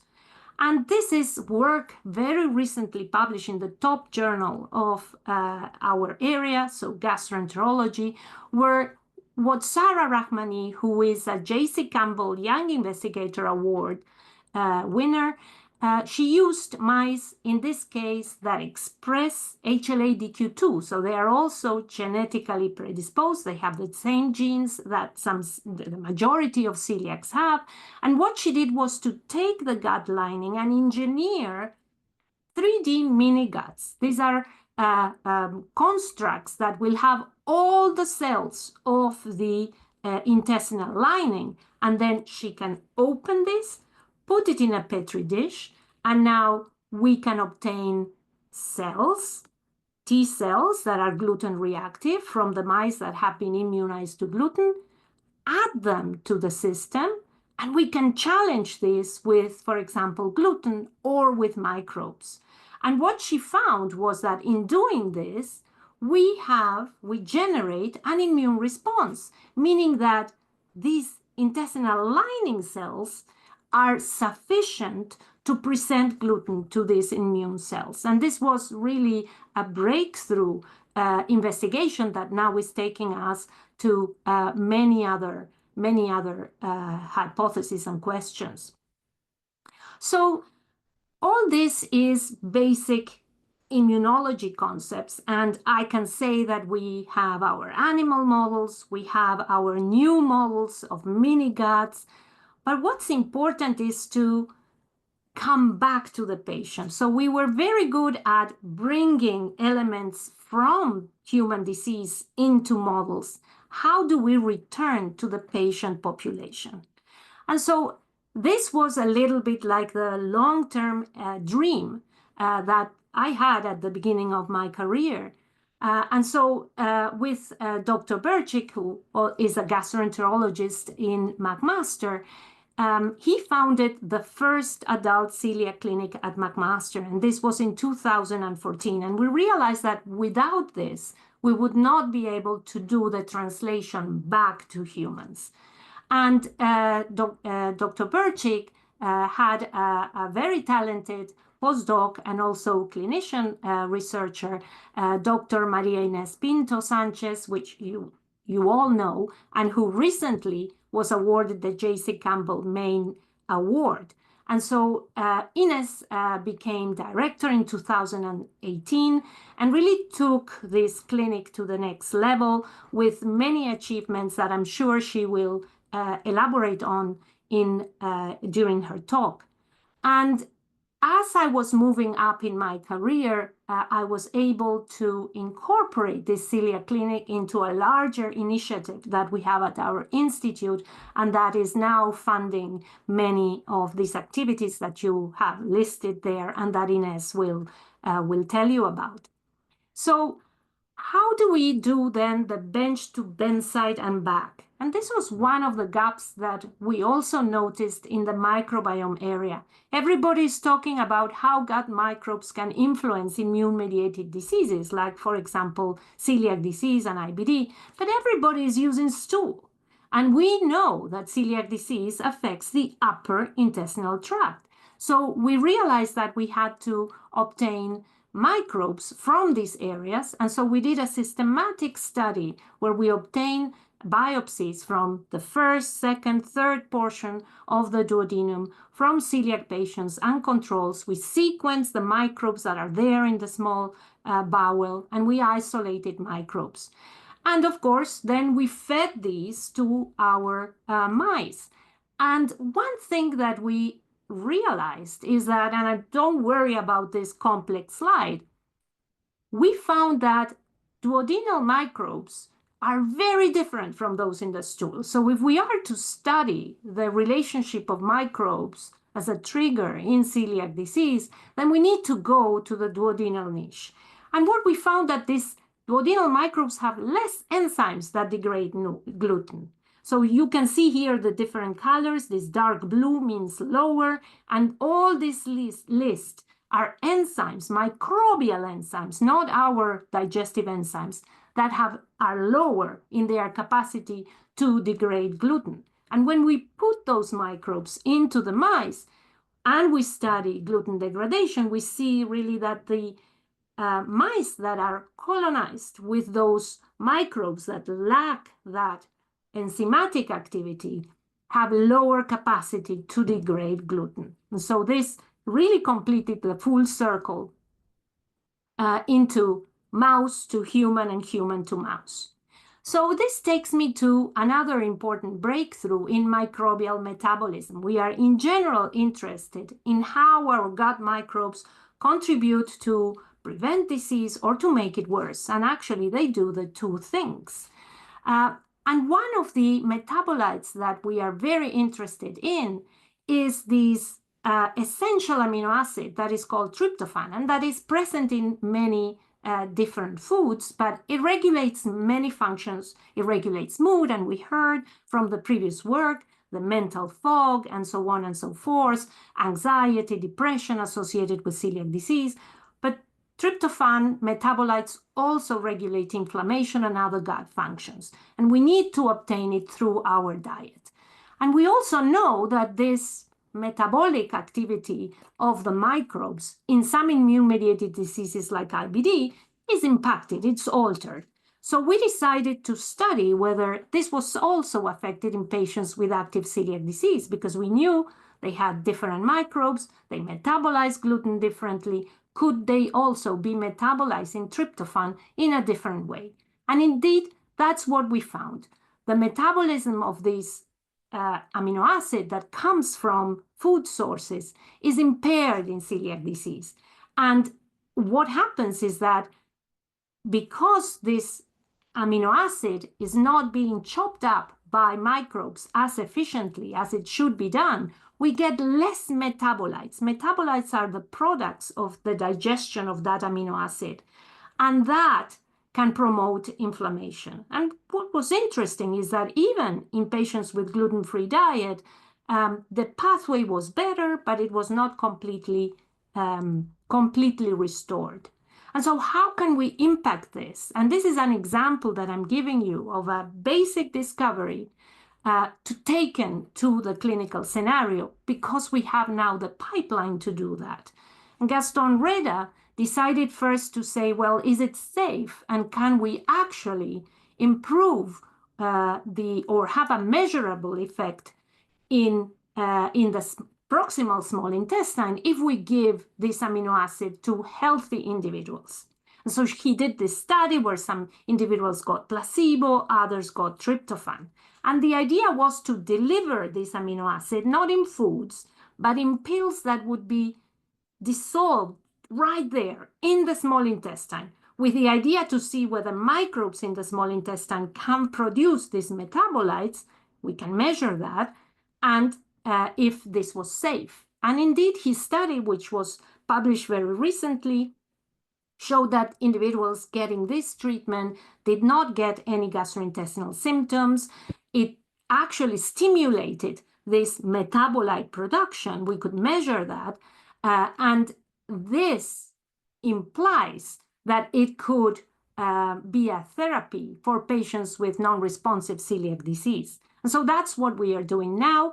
And this is UK in my lab. She's a PhD student, and she's been conducting this study where we basically have the same plan to give these pills of tryptophan that dissolved in the proximal small intestine, but this time we are doing this in patients with celiac disease that are on a gluten-free diet, but that they have borderline antibody production or are still symptomatic. And our primary objective is whether we can improve those symptoms, but we have objective measurements, secondary objective measurements, which is this increase in the metabolites produced by the indole, because that would be telling us that the tryptophan is being metabolized by the gut microbes. And so we are currently recruiting this for this study. And so I'm going to give you some interim analysis. This has not been published, so please do not post in any social media, just this slide. But we've done an interim analysis, and it's very promising. We see that we are halfway in the study, and the patients that mainly receive tryptophan have a higher percentage of being asymptomatic if they were receiving tryptophan as compared to placebo. What is very interesting is that this is also the same trend when we measure gastrointestinal symptom rate scale, and especially the quality of life has improved 58% of the subjects on tryptophan compared to none receiving placebo. So we are very, very excited. We still have to continue recruiting in this study, but UK was awarded the J.C. Campbell Research Main Award, and she will be completing this study thanks to this grant. So let me now go to the final part of the talk. Donations and the J.C. Campbell have been really impactful, and I tried to think, okay, what are the main areas where the impact has been significant? And I think it has been in terms of community building, because getting these grants, these awards, truly draws attention to celiac disease nationally. And I've seen throughout the years how many other universities have become interested around Canada in celiac disease research and clinical care. It gives us national recognition, and that significantly increases the competitiveness of these awardees. And you saw the example of Alberto Caminero. He's now an investigator in his own right with his own research program and a very close collaborator. He's an associate professor at McMaster University. And of course, it advances celiac disease research because this is seed money, but I tried to show you how seed money can help us obtain further funding. Now, research is expensive, and we can talk that if we have time for questions. So I really have to thank the celiac community in Canada, and especially CCA, for supporting this vision. These are all listed here from 2007, the very first J.C. Campbell Research Award to myself, how then so many trainees in our group have received this award, and even the young investigators. And I could tell you exactly where all these students are, and you would be very proud to know where they are, except for Mark. Mark is very recent, and he's still doing his PhD. So highlighting again how, yes, research is very expensive, and you would say, well, a 25,000 or a 5,000 award is not enough. It can make a huge difference, that seed funding, because it will link through all the points that I mentioned about ensuring more substantial funding in the future. So are there areas of support for direct transformational impact that we could work with? So yes, research is really very expensive at the basic and at the clinical level. And yeah, we need more support for basic discovery. National agencies have their own priorities, and celiac disease, unfortunately, is not one. So what can we do about this? Well, I think that we could try to lobby for targeted fundraising. So donors that care about this, and lobby CIHR and government for celiac disease initiatives. These do not exist currently, and such as, diabetes has, cardiovascular disease, cancer, and many other areas, but we don't have celiac initiatives in CIHR. We could leverage also academic center investments. So instead of just giving one grant, one could think about match investment and ongoing successful programs that have match, that have funding, and you could match to accelerate that pace of discovery. And I'm giving you some big picture ideas. It doesn't have to be this, but one could think about establishing professorships in celiac disease. These things exist in IBD, for example, and really that commits the career of a person towards investigating in that area. Or you could simply try to see if you could be a partner for a chair in celiac disease with someone else, or explore collaborations with similar-minded foundations. And I just bring the idea of the Western Foundation because they are interested in nutrition and food and in how it modifies our microbes. And so maybe there could be opportunities to discuss with them and have priority funding for celiac disease.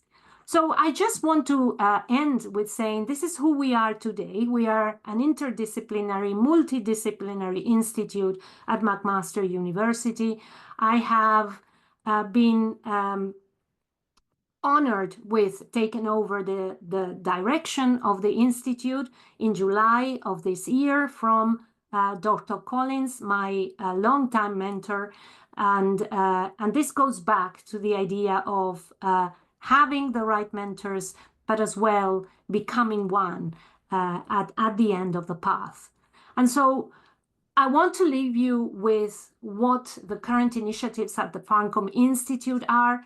We are very strong at lab research, very strong at clinical research, but we did realize one year ago that we had to make that move stronger. So from lab to clinical and from clinical to patient care.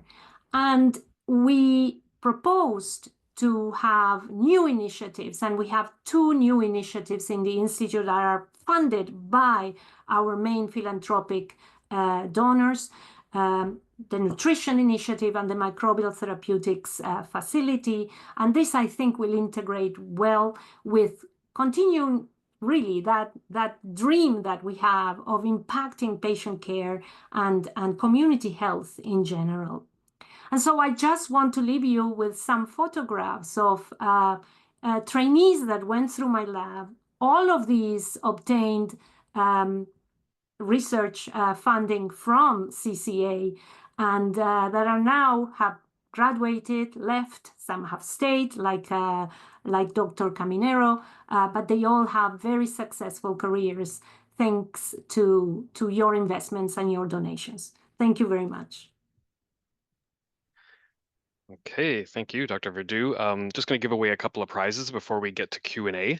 From Cut Cooking, a Calgary company. It's owned and operated by 2 ambitious women who are dedicated to providing Canadians with high quality, consistent, gluten-free ingredients.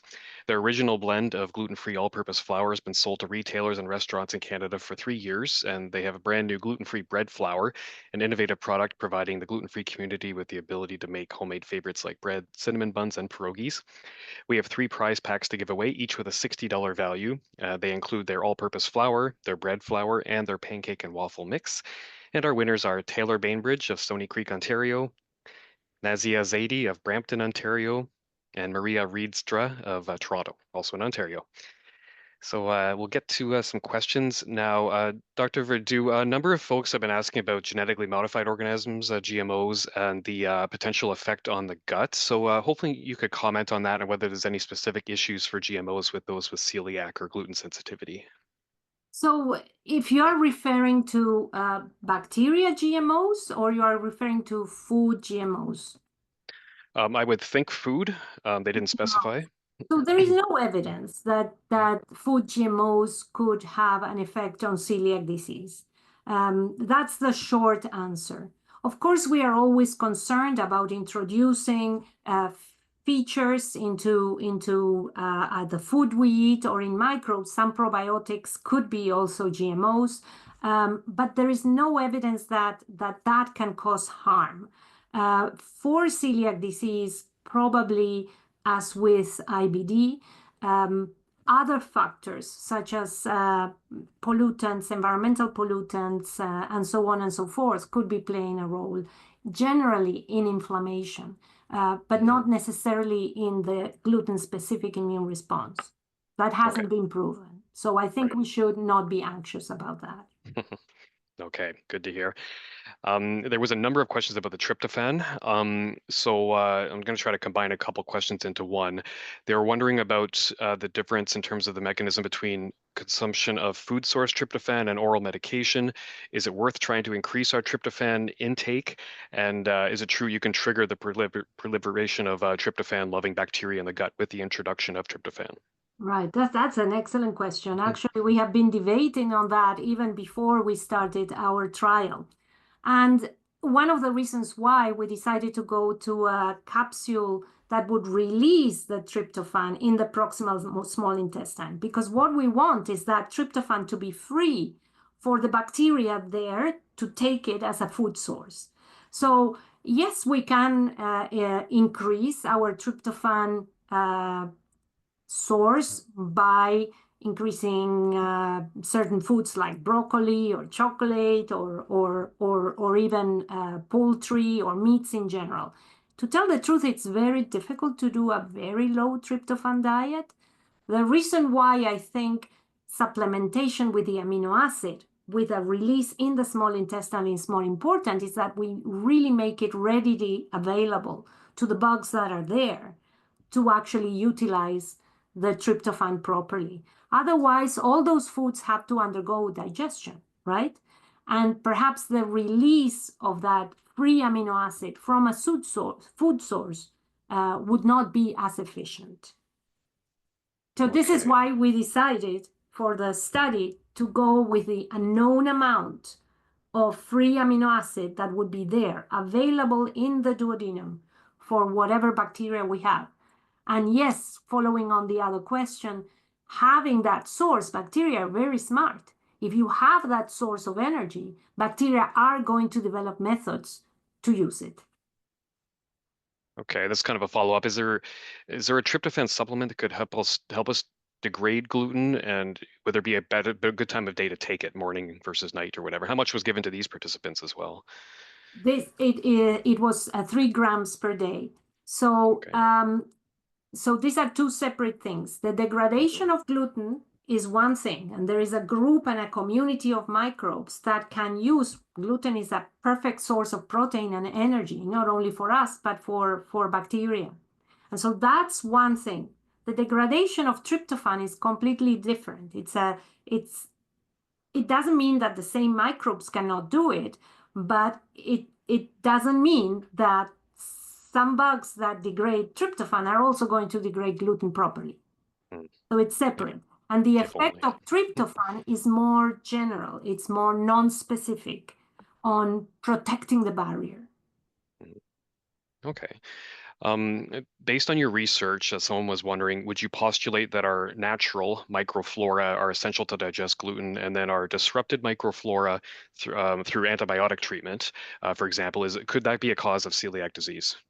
Not a cause, but yes, a trigger. So it's different, you know, if something is a driver, and gluten is definitely the driver of celiac disease, and that's a causative factor. But we know very well that gluten and genes are not sufficient to develop celiac disease. And you need that trigger. You need that trigger that could be a viral infection, or, as the person who asked that question very well says, or it could be a long-term microbial perturbation that in someone that has the risk makes gluten degradation less efficient. Okay. And on a different issue, one participant had gastroenteritis as a child that nearly killed them. Wondering about any comment on a link between that and celiac disease and the gut flora. Yeah, so infections have been shown to be a trigger of many gastrointestinal chronic conditions. And we have the example of irritable bowel syndrome. We have the example of IBD. And we have also evidence in celiac disease, and especially from the longitudinal cohorts, from the longitudinal studies, where having many infections, and especially in early childhood, at the same time that a big dose of gluten is introduced in the diet, so you need those two factors, in someone that is genetically predisposed, is associated with higher risk of having celiac disease. So the The mechanisms by which that happens are many, and we can speak all day on that, but definitely they have been infections, especially in early life, have been shown to predispose to many immune-mediated diseases. Okay, well, this has been a great presentation on the importance of donations and how they can impact research. One last question I might throw at you, as several have asked, and is one that I love. Are you recruiting any more candidates in this study? Any children included? And separately, do you know of any research studies in which people with celiac disease or gluten sensitivity can volunteer to participate? Oh, definitely. So there's a lot going on in McMaster in terms of clinical trials. And I think that for sure the tryptophan study is still recruiting. So if there are people interested, they should contact us. And I'm sure Ines is going to have more information on everything that is going on at McMaster.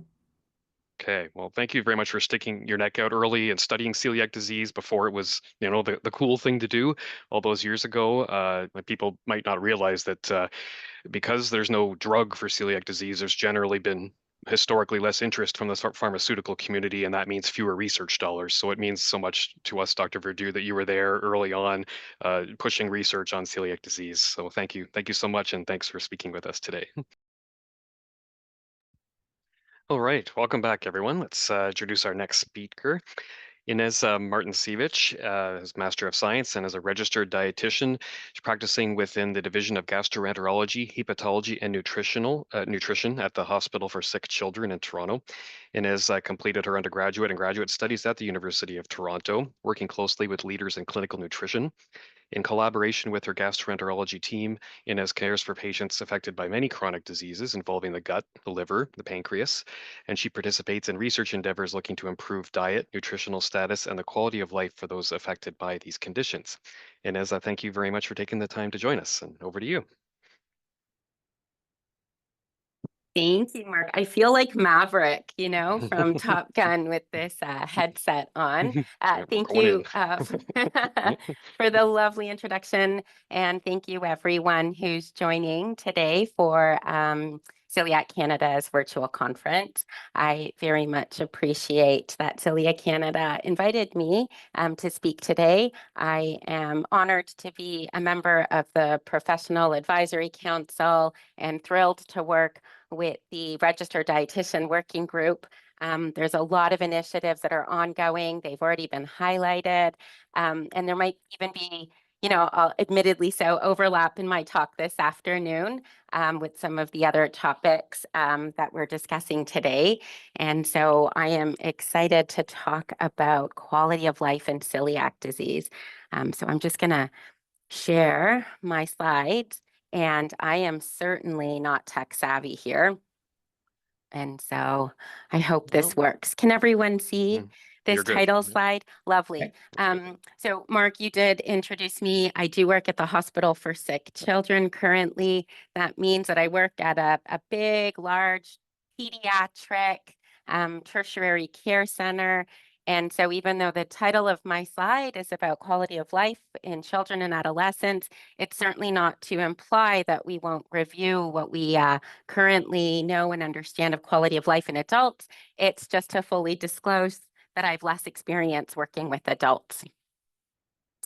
I have no conflicts of interest to disclose today, but I am mindful of time, and I certainly want to make sure that I capture the information adequately, but stick to time for everyone. All right. So feel free, Mark or Nicole or Kaylee or anyone, to holler. I do notoriously love to chit chat. So I want to make sure that we give everyone their weekends back as well.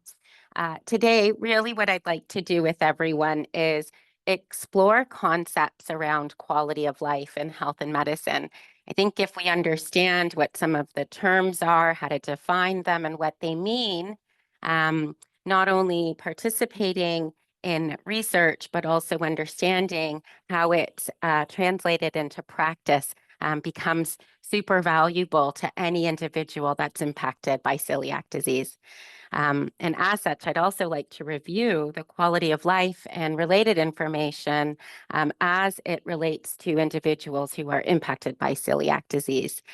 Lastly, I'd like to mention, I'd like to discuss, I'd like to describe some strategies, some approaches, things that we've all talked about today as to how we can actually address poor quality of life in anyone that's impacted by celiac disease, and really hear back from the audience and get some brainstorming and thoughtful insights, because I can certainly say, while I've been working with individuals who have celiac disease for over 20 years, I've learned a lot, obviously, from physicians and colleagues and research. I've learned a tremendous amount from the families that I get to work with. So this is an extremely busy slide. I have no intention of reading all of these terms to everyone today, but ultimately what I'd like to highlight is under the umbrella of quality of life as it relates to research and practice in health and medicine. Quality of life on its own isn't just a term that's studied. And for anyone who's an expert in studying quality of life concepts, there's all these other terms that are utilized. I can admit sometimes in practice we interchange these terms. Often, I'm sure everyone can empathize. You go to a doctor's visit and acronyms are being thrown out. So I've put acronyms here for everyone, which I will describe.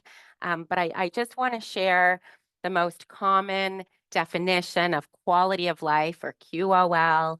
It's from the World Health Organization, to really set the tone for this talk and really have everyone who's joining us today reflect and think about what this term quality of life might mean to you, not just what it is about research and all the information I'm going to share today.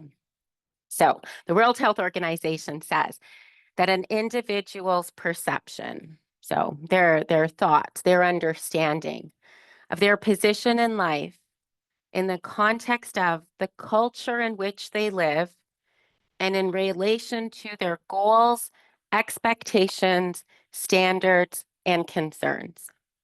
So it's how you think about how your life is going with respect to anything related to goals, expectations, standards, and concerns. Okay. Now, when we talk about HRQOL, that means health-related quality of life. There's much more criteria that define this term, and that's because it is utilized often in research. And research is very much about validating tools and being very clear and explicit about definitions. And that's because in research, we need to repeat data. We need to reproduce data. We need to make sure that our data is clear and that we're confident in it before we communicate it to patients. All right. Two less common terms that are often used under the umbrella of quality of life. It may be something you've been exposed to, it may not be, but there's this concept of Proms, which are patient-reported outcome measures. And the P is the most important part. It's about the patient. So it goes back to the individual, okay? And then there's Prems. And Prems are patient-reported experience measures, okay? So outcomes are things that we look at in medicine, like celiac serology, okay? Versus an experience, which might be much more subjective and categorical, and therefore can be a little bit harder to study. Now, why do healthcare practitioners study quality of life? I mean, I certainly don't want to say, why do we care about it? Of course, we care about it, but not until recent decades was quality of life considered to be an important consideration in advancing medicine and health. Clinicians were more focused on biomedical or biomarker outcomes, so things like changes to your lab results, change to your weight, change to your symptom score. And I'd say in the last about 20 years or so, there's really been a focus on how somebody's quality of life can impact their journey with a disease. So ultimately, we're interested in quality of life and other related terms because we don't just want to improve the symptoms. We want to improve the care that we're delivering, and we certainly want to improve how somebody rehabilitates or heals and recovers. So quality of life research can change how a treatment might work for someone, or we learn how a treatment could work for one subset or group of individuals and not another. Data related to quality of life can certainly help us understand how somebody's trajectory or how somebody's journey with a disease may go. So it helps in being able to shed light to individuals that are newly diagnosed. So it's a very, very important consideration and one that we value a lot. When we think about how quality of life research, though, is reported, and we think about these terms and these concepts that I've acknowledged, briefly described for everyone today, I just want to highlight one important thing, and that's that there's lots of definitions of these terms that are out there, and there's lots of tools. So tools are things like instruments, like surveys or questionnaires. Some are validated, some are not. And these definitions and tools, when you pool them together, can make it difficult to interpret the data, to come up with conclusions. And until we can come up with conclusions, okay, and say that we're confident in our data, only then can we ultimately make a practice change or use that data, as Melissa had earlier suggested, to advocate to government and policymakers and other important collaborators who help care for anybody that might have celiac disease. And I highlight this only because while there's a lot of research out there on quality of life, and there's even a lot of research out there on quality of life in celiac disease, sometimes some of the information that you may read yourself online or you may read in a journal or the information you might get from a healthcare practitioner may not make sense or it may be confusing to you. And that's because there's so many complex layers in this type of research. I very, very, very much like this table. I clearly did not create it. This is a table that was summarized in a review article that, granted, is from 2011. So it's a little bit outdated, but I can tell you that subsequent reviews on quality of life and health-related quality of life specific to celiac disease have shown that there's factors that are associated with either poor or good quality of life. And so really these factors, I think, are vitally important in understanding what might impact somebody, particularly if they're newly diagnosed. So age at diagnosis, interestingly enough, the data tells us that sometimes if you're diagnosed younger, you may have a better quality of life. So I can tell you in my experience, if someone was diagnosed with celiac disease when they were 2 years old, and we're transitioning them or graduating them to adult care, when I talk to them about the gluten-free diet, they'll say to me, well, I've only ever lived with the gluten-free diet, I feel fine with it. Versus somebody who's maybe diagnosed later in life and may not be feeling well, may still have a lot of symptoms, and it's a huge lifestyle change for them, so that could be associated with poor quality of life. So gender, which now in medicine we refer to as sex. Sex is also a factor that is associated with quality of life. So adolescents, meaning individuals, the World Health Organization defines adolescents up to the age of 24 years. So even though in Ontario, I can't speak to other provinces, but in Ontario, if you're 18 years old, you're technically considered a non-pediatric patient and you transition to the adult world. As an adolescent or a young adult, you are still considered to be within the framework of pediatrics merging into adults, okay? So adolescent individuals diagnosed with celiac disease and adult women often have poorer reported quality of life when compared to men. The type of symptoms that somebody presents with is most certainly associated with quality of life, and there's a lot of research related to this. Most recently, it's been found that if you have atypical or non-classic GI symptoms associated with your celiac disease, associated with poor quality of life. Also, if you have other health conditions that are plaguing you or affecting your day-to-day activities, your activities of daily living, these are referred to in medicine as comorbidities. They are associated with a significant decline in quality of life. And then as we talk about the treatment, the medical nutritional therapy of managing celiac disease, the gluten-free diet, so adherence to it, being able to find gluten-free foods to be able to adhere to your treatment, and a general knowledge about the gluten-free diet is also associated with quality of life. And these factors, these themes seem to keep coming out repeatedly and repeatedly in the literature. And so what do we do with this? So I mentioned that us in medicine, as healthcare practitioners, we very much value this information, but do we do with it? And so we do things, we do fun things with it. I, being a dietitian, of course, just wanted to share and highlight some of the projects that are related to, and if you see here, general knowledge about celiac disease and information about the gluten-free diet. So Dr. Diana Major and Dr. Justine Turner in Alberta have created the gluten-free food guide that Melissa had highlighted through Conquer, which is based out of Alberta. And then we at Sick Kids, we created online iLearn modules to help individuals get information that is readily accessible anywhere, so long as you have Wi-Fi, and is a user-friendly way to learn about celiac disease as well as the gluten-free diet. And so both of these concepts weren't just created and developed in Canada, but they were also studied in Canada and studied in patients with celiac disease to see if it had a negative impact on their disease course. And you'd be interested to know all the studies related to these tools had positive outcomes.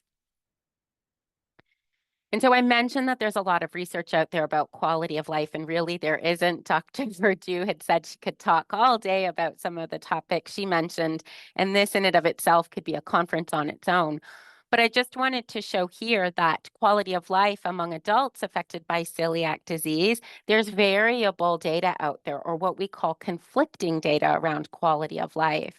So one thing with adults that definitely has been shown is that if there's a persistence of gastrointestinal symptoms related to your celiac disease, and if you have mental health comorbidity, so any mental health diagnoses like depression, that's associated with a lower health-related quality of life score. Also, visits and being able to access a healthcare practitioner. So adults often have reported that they feel isolated, alone, and unable to get to experts to truly understand their celiac disease. So not the disease as it's described on Google, but their own journey and their health and their parameters and their outcomes. And so if you're unable to access these resources, often you feel like your quality of life is compromised. The other thing that I thought was important to share is the concept around how certain comorbidities can evolve after a diagnosis with celiac disease, and that then affects quality of life of someone with celiac disease. So there's an increased report around anxiety and depression after being diagnosed, and concerns around disordered eating, all of which can impact quality of life. In pediatrics, there's some comparable information that's available out there, but it's also quite different. I like to say that I don't just work with children. I work with infants and children, as well as adolescents. I even will work with young adults, meaning you're old enough to vote in Canada, but we're not booting you out of the hospital, okay? And I can certainly tell you age has a huge influence on quality of life. So depending on what stage of development you're at, there can be various different relationships with food, or socialization issues, or psychoeducational concerns that can evolve with having celiac disease. And this has all been described in the literature as well.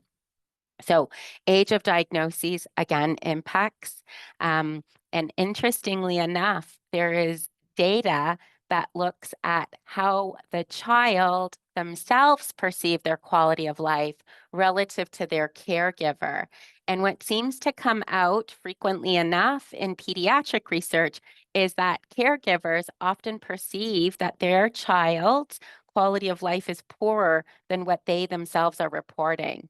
And I can tell you in my practice, that has a huge impact in how I communicate with the families that I work with, and really trying to have a child or adolescent, I mean, infants are a completely different story, but children and adolescents feel heard and be able to communicate, and really trying to get individuals to engage.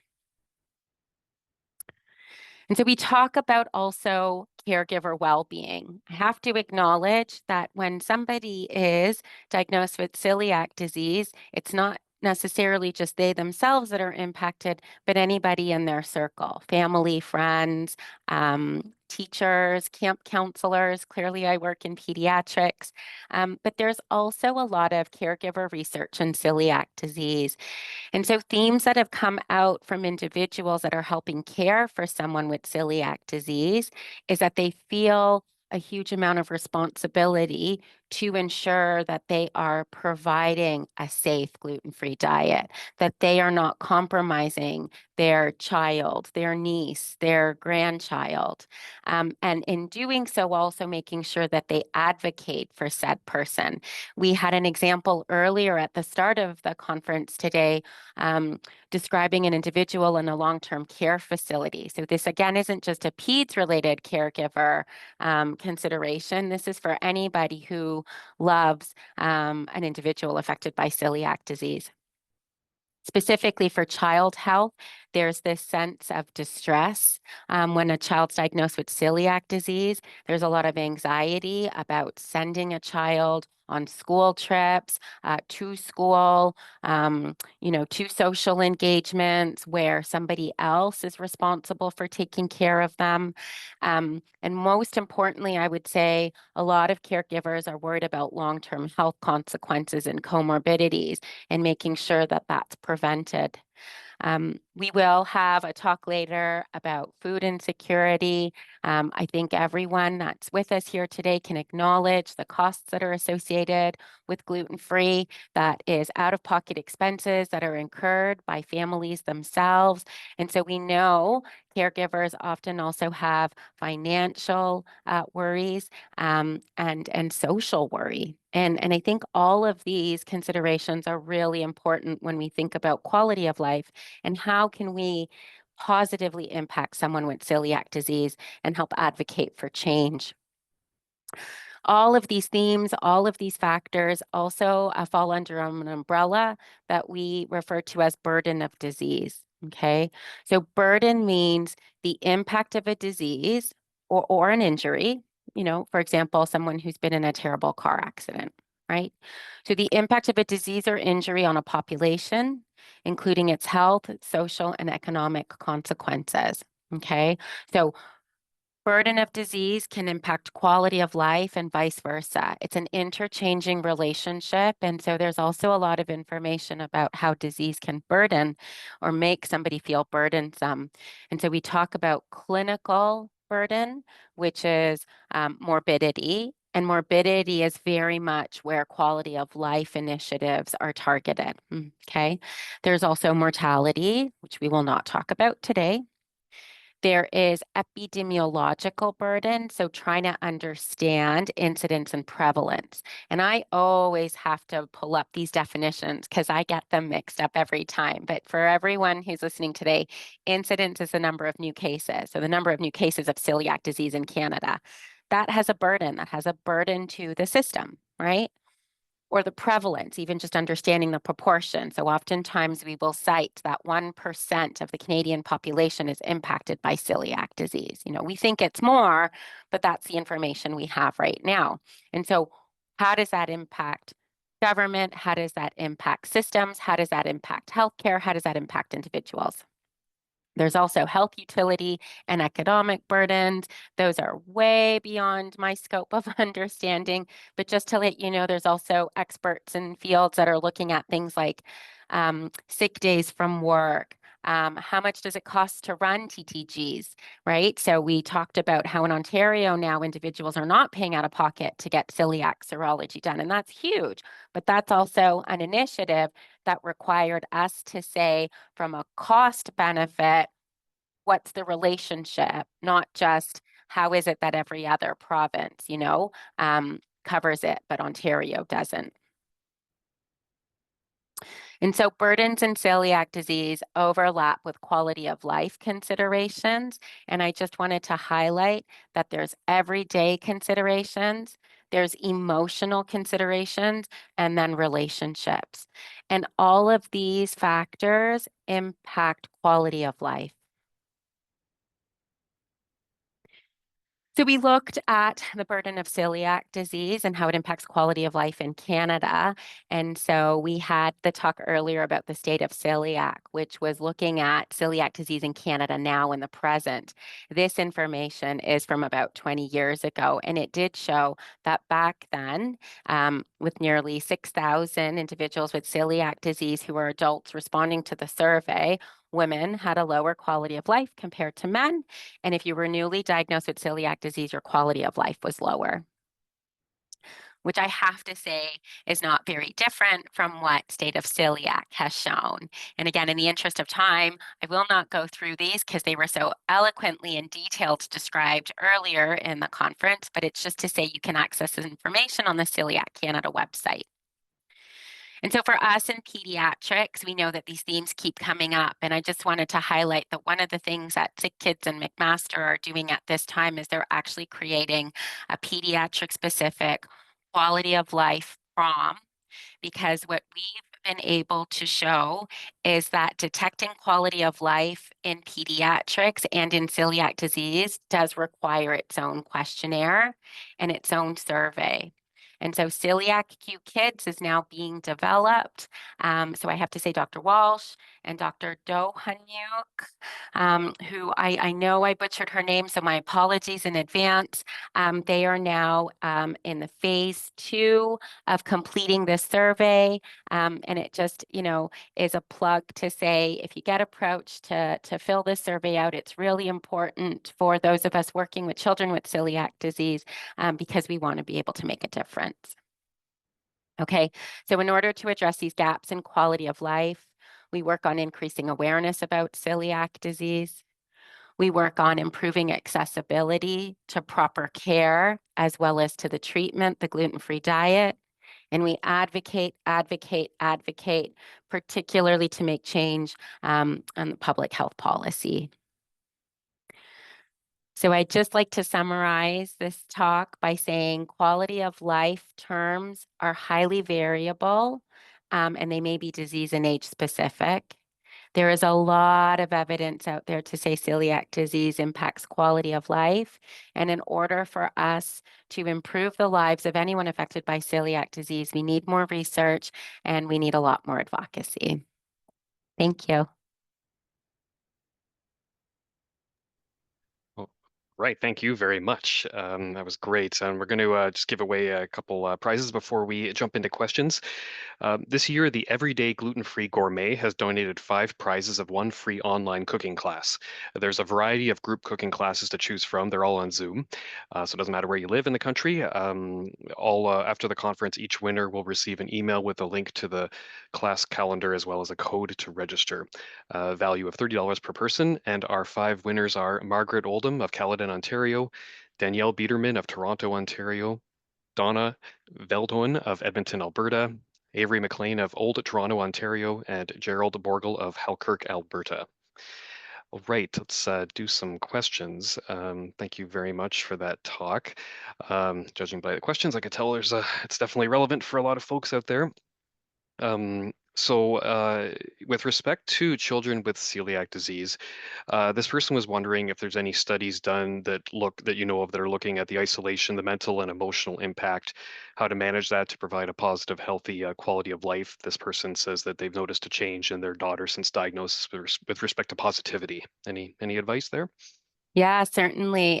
We are aware it does impact quality of life. I can speak to initiatives that we're doing at Sick Kids, certainly. So getting the questionnaires completed and shared, and to collaborate with other centers is a goal. We know that the more information we can get, the better we can then advocate for mental health resources. I can say Canada-wide right now, not only is the healthcare system lacking frontline staff resources, but support around addressing mental health and positivity is a huge, huge, huge gap. And going to ministries to access more funds to be able to hire experts who can address change in mood and change in behavior for children, which sometimes is expected based on their stage of development, but when it's disease related, health psychologists in particular is what we're lacking. The other thing that's important to consider in pediatrics is also being able to identify when to advocate for psychiatric support. There are sometimes medicines that are needed to address significant mental health issues, such as severe depression or eating disorders. So also knowing which mental health care practitioner to be able to get to. That can often be a very frustrating process because you're going through a family doctor. The family doctor refers you to someone that might not be the right person. They'll say, I think it could be this diagnosis, but you really need to speak to so-and-so. And then you wait. You'll go back to the school. Maybe you can ask the teacher's aide if there's something available at school. And then there's just these frustrating delays. And so in order to minimize all that and to prevent that from happening, we certainly are advocating use the data that we have from our registry and from our proms, but we know we need more to make that change across Canada. For that specific case, I would say have a candid, open conversation with the child, to go to the pediatrician and or family doctor to try to get mental health support.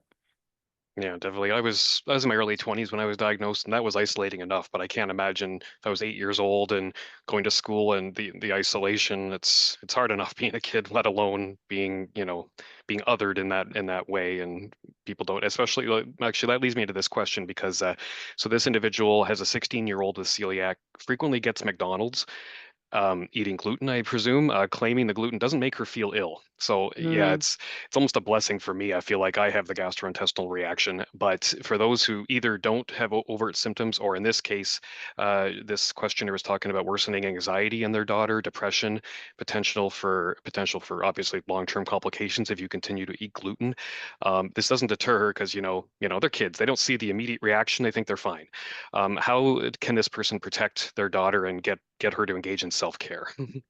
Yeah, that's a very important question, but it's also a difficult one to address because of that engagement piece, Mark. And that's the struggle with adolescents. At a certain stage, children, as they go through puberty, start to, and I think we've all been there. I call my mom on a daily basis, tell her I love her, and then I say, I'm sorry.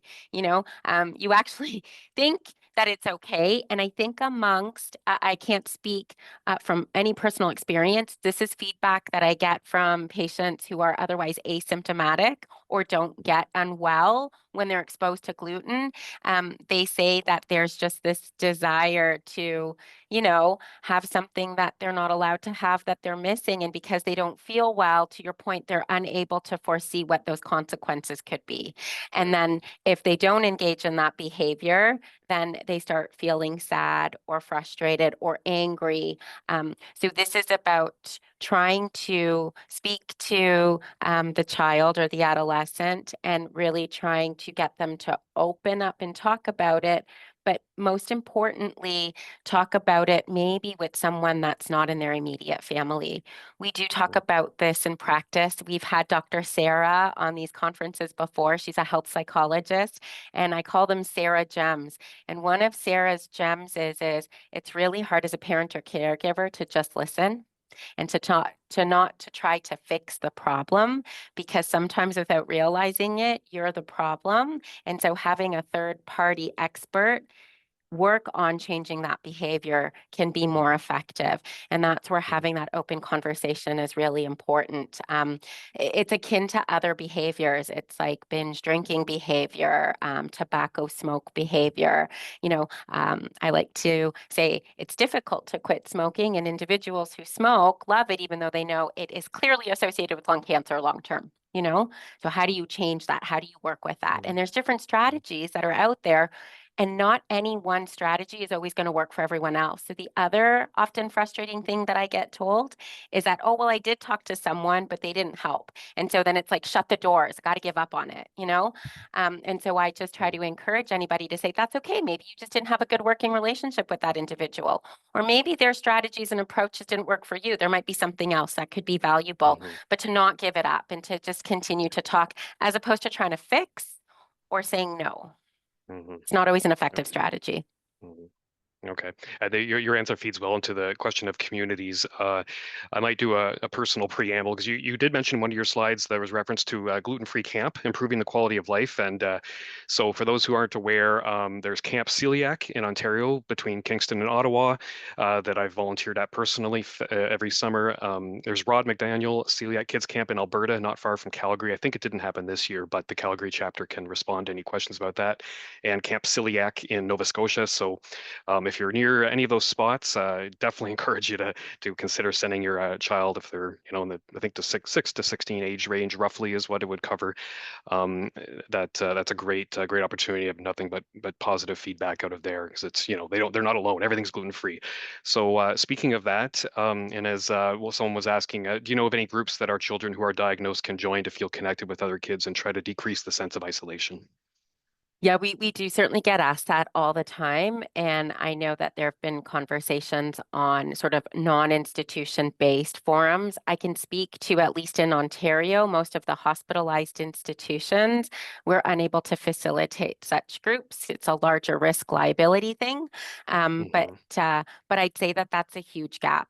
And we're aware of it as frontline clinicians. We just need to advocate to get the resources like we do for these camps to try to get some more social forums together. What I do, however, encourage, at least in Ontario, for individuals to do is through events that are celiac specific, to have that be a forum or an opportunity. It's a plug right now for the gluten-free garage in Ontario, okay? And there's going to be an event in Toronto.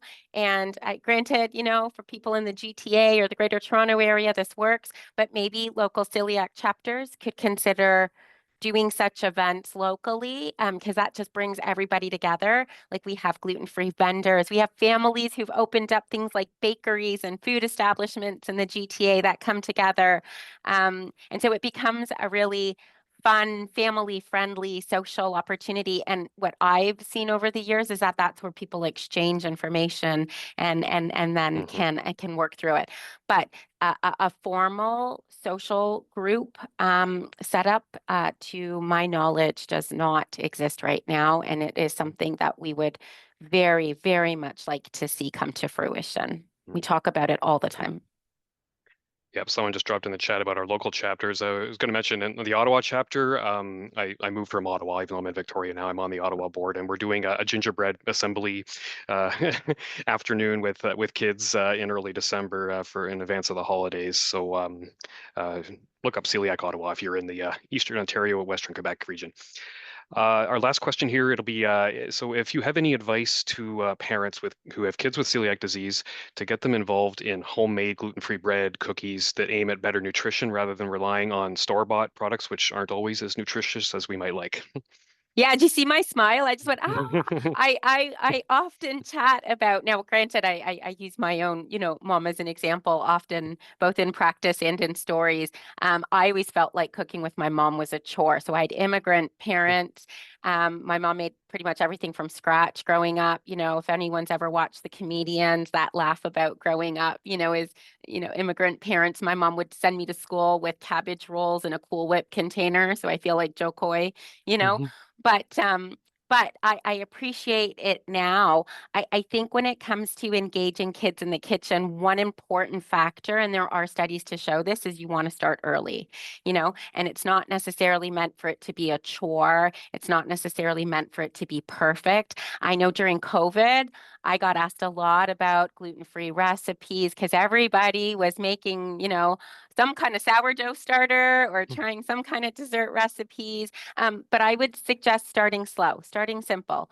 Something like, let's just bake a gluten-free cookie that you like, not necessarily a bread, not necessarily focus on it having to be super duper healthy, a gluten-free muffin, a gluten-free banana loaf, something simple, easy to put together where you can watch your product, actually be baked and come out and feel successful with it. Because that's really important for kids. In order for a behavior to change, you want to see success so that you want to do it over and over.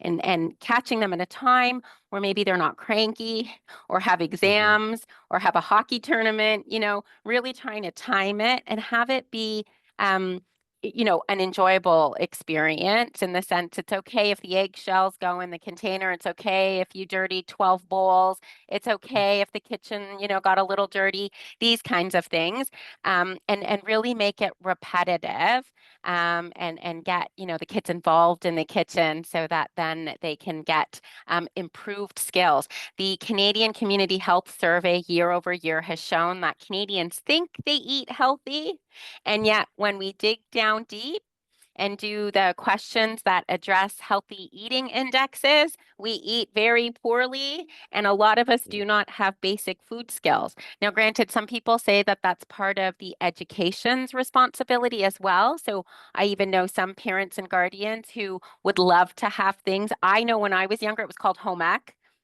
I don't know if that's a me thing too. anymore, okay? But I was sewing and I was cooking and I was doing this as part of my elementary school experience. And so some individuals are trying to advocate to have that happen. I tell families, I don't know if that's going to change, okay? That's like a way above my pay grade, but it is to say maybe participating in, not just in the homes, go to a friend's house and bake something, or sign up for a one-day cooking session. There's a lot of them all over Canada, and they can be gluten-free. Making it an adventure outside of the home also may be a strategy that works, or having friends come over, make it a part of a sleepover, something that makes it less chore-like, with the goal that once the child becomes an adolescent, they can also become independent, angling it as, well, we hope you're going to live on your own one day. You're going to have to learn how to cook, right? Maybe not. Yeah, I love the optimism. That's a great way to finish. So thanks again for joining us, Inez. Thank you for being Always on the a Professional treat. Advisory Council too. Your support for Celiac Canada is very, very much appreciated. It's great. It's a great opportunity. So glad to share. And thank you, everyone. There's clearly lots more that we can do. So share your ideas and let us know what we can advocate for. Welcome back. I recognize we're still running about 10 minutes behind schedule, so it's me. Hi, I'm the problem. It's me, but I'm gonna shake it off all good. So welcoming our next speaker, Rachel Leung. Rachel is currently in her third year of the Honors Bachelor of Health Sciences program at McMaster University. She began assisting Dr. Maria Inés Pinto-Sanchez with her celiac registry in November 2022, with a focus on the impact of food insecurity on patients with celiac disease. She presented the preliminary findings of her study at the Canadian Digestive Diseases Week and Digestive Disease Week Fora earlier this year, and is continuing to lead the project. Rachel's passionate about addressing and advocating for food security for the McMaster and Hamilton community, and dedicates her time volunteering at the on-campus food bank and contributing to the Digestive Diseases Clinic Food Insecurity Working Group. Rachel, welcome. Thank you, Mark. Let me share my screen. All right. Looks good. If you just should be able to move into presenting mode, and I think we'll be set. Okay.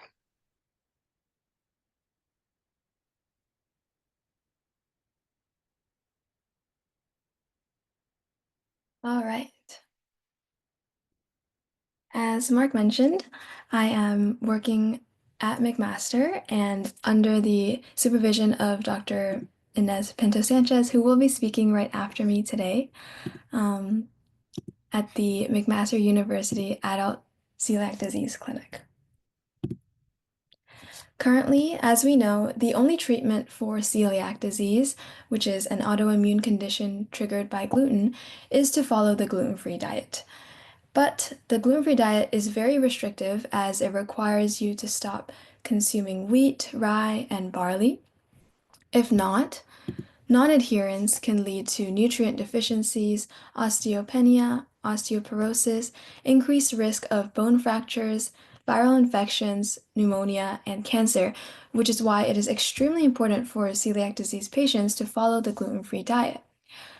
Which is why in celiac disease, adhering to this gluten-free diet is a medical necessity and not a lifestyle choice. However, following a gluten-free diet can be very inconvenient and expensive, costing up to 400 times the cost of a regular gluten-free, gluten-containing food. And the tax deduction system in Canada for gluten-free products does not help those in lower socioeconomic brackets who might need it most, as it's directly related to the patient's marginal rate of tax. As a result of this increased cost, around 50% of celiac disease patients are unable to fully adhere to a gluten-free diet. These costs could also lead to food insecurity, which is the inability or uncertainty of sustaining an adequate quality and quantity of food.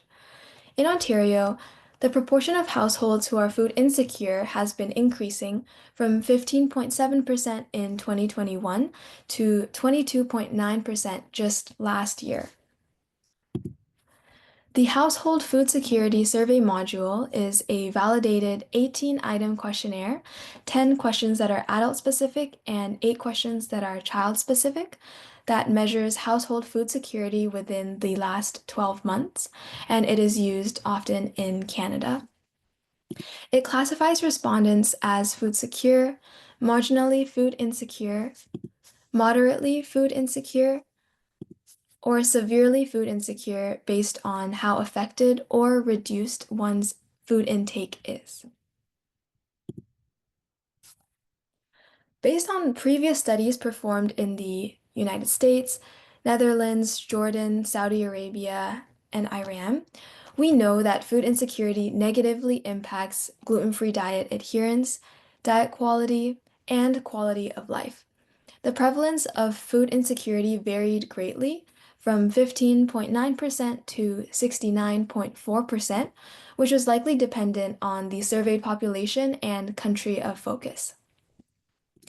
A more recent study published just last month was the first to be based in Canada and found that 47% of Canadian households with youth with celiac disease were food insecure, which is an extremely worrying finding. As of right now, we do not know the prevalence of food insecurity among adults with celiac disease in Ontario and how this might affect celiac disease outcomes. Thus, we hypothesize that food insecurity is common among adults with celiac disease and may threaten adherence to a gluten-free diet. With the support of the Farncombe Nutrition Initiative and the Triangle Program, we conducted an observational prospective study to investigate this hypothesis. The objectives of our study were to evaluate the rates of food insecurity in our celiac clinic patients and to investigate how food insecurity might impact gluten-free diet adherence, celiac and gastrointestinal symptoms, anxiety, depression, and quality of life. First, patients were recruited immediately before their visit, and both verbal and signed consent were obtained for them to join our celiac registry. Patients had the choice of completing the registry in the clinic on one of our iPads or to take home a QR code and unique study ID to do it remotely or at home afterwards.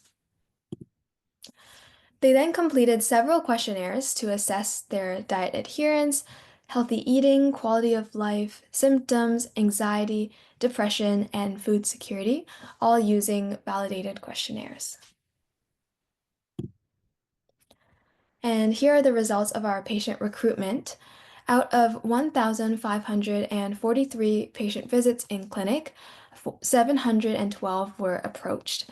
And although of those approached, a similar number used the iPad in clinic or took the QR code, there was a much higher completion rate when patients used the iPad, which was 82% completion rate compared to 13% of people who took home the QR code. And in total, 363 patients fully completed the registry, and we conducted our preliminary analyses in this population. In terms of patient demographics, the food insecure population was significantly younger than those who are food secure. And in both, there was a higher proportion of females than males. We analyzed the responses to the Household Food Security Survey module and found that on the adult scale, there were affirmative answers to every question, ranging from 1 to 9% of the responses per question, which was much higher in the child scale, where affirmative answers only ranged from 0 to 2% of the responses. And to clarify, all these questions were completed by adults and asked about how food insecurity might affect their children at home. And we saw here that 3% of patients with celiac disease reported not being able to feed their children due to food insecurity. The results of our first outcome showed that 15%, or 1 in 7, of our respondents were food insecure, which is lower than the 22.9% of Ontarians who are food insecure, but is still a worrying proportion. As well, the majority are marginally or moderately food insecure, and 2% are severely food insecure. And while 2% of severe food insecurity reported might not seem significant, when looking at such a small group of patients, it can be quite significant when considering the entire celiac population of nearly 400,000 people in Canada. The results of our second outcome show that food insecure patients had increased rates of gluten-free diet non-adherence, decreased quality of life, increased celiac and gastrointestinal symptoms, and increased anxiety and depression. Diet quality was similarly poor and not significantly different between food insecure and food secure patients. The strengths of our study include the consecutive follow-up of patients who attend our clinic and a strong representation of the celiac population in Ontario, as we are the only adult specialized celiac clinic in Canada. And our large sample size is also another strength. Limitations were that not all patients completed all of the questionnaires or some of the questionnaires, and there were a higher proportion of females than males. In the future, we aim to assess changes in patient outcomes over time, such as uptake of gluten-free diet, and we would also are in the process of collecting important demographic information through a retrospective chart review, as well as planning to collect information from a general population to make comparisons. In conclusion, food insecurity is common in patients with celiac disease and associated with significantly worse adherence to treatment, the gluten-free diet, symptom control, and quality of life.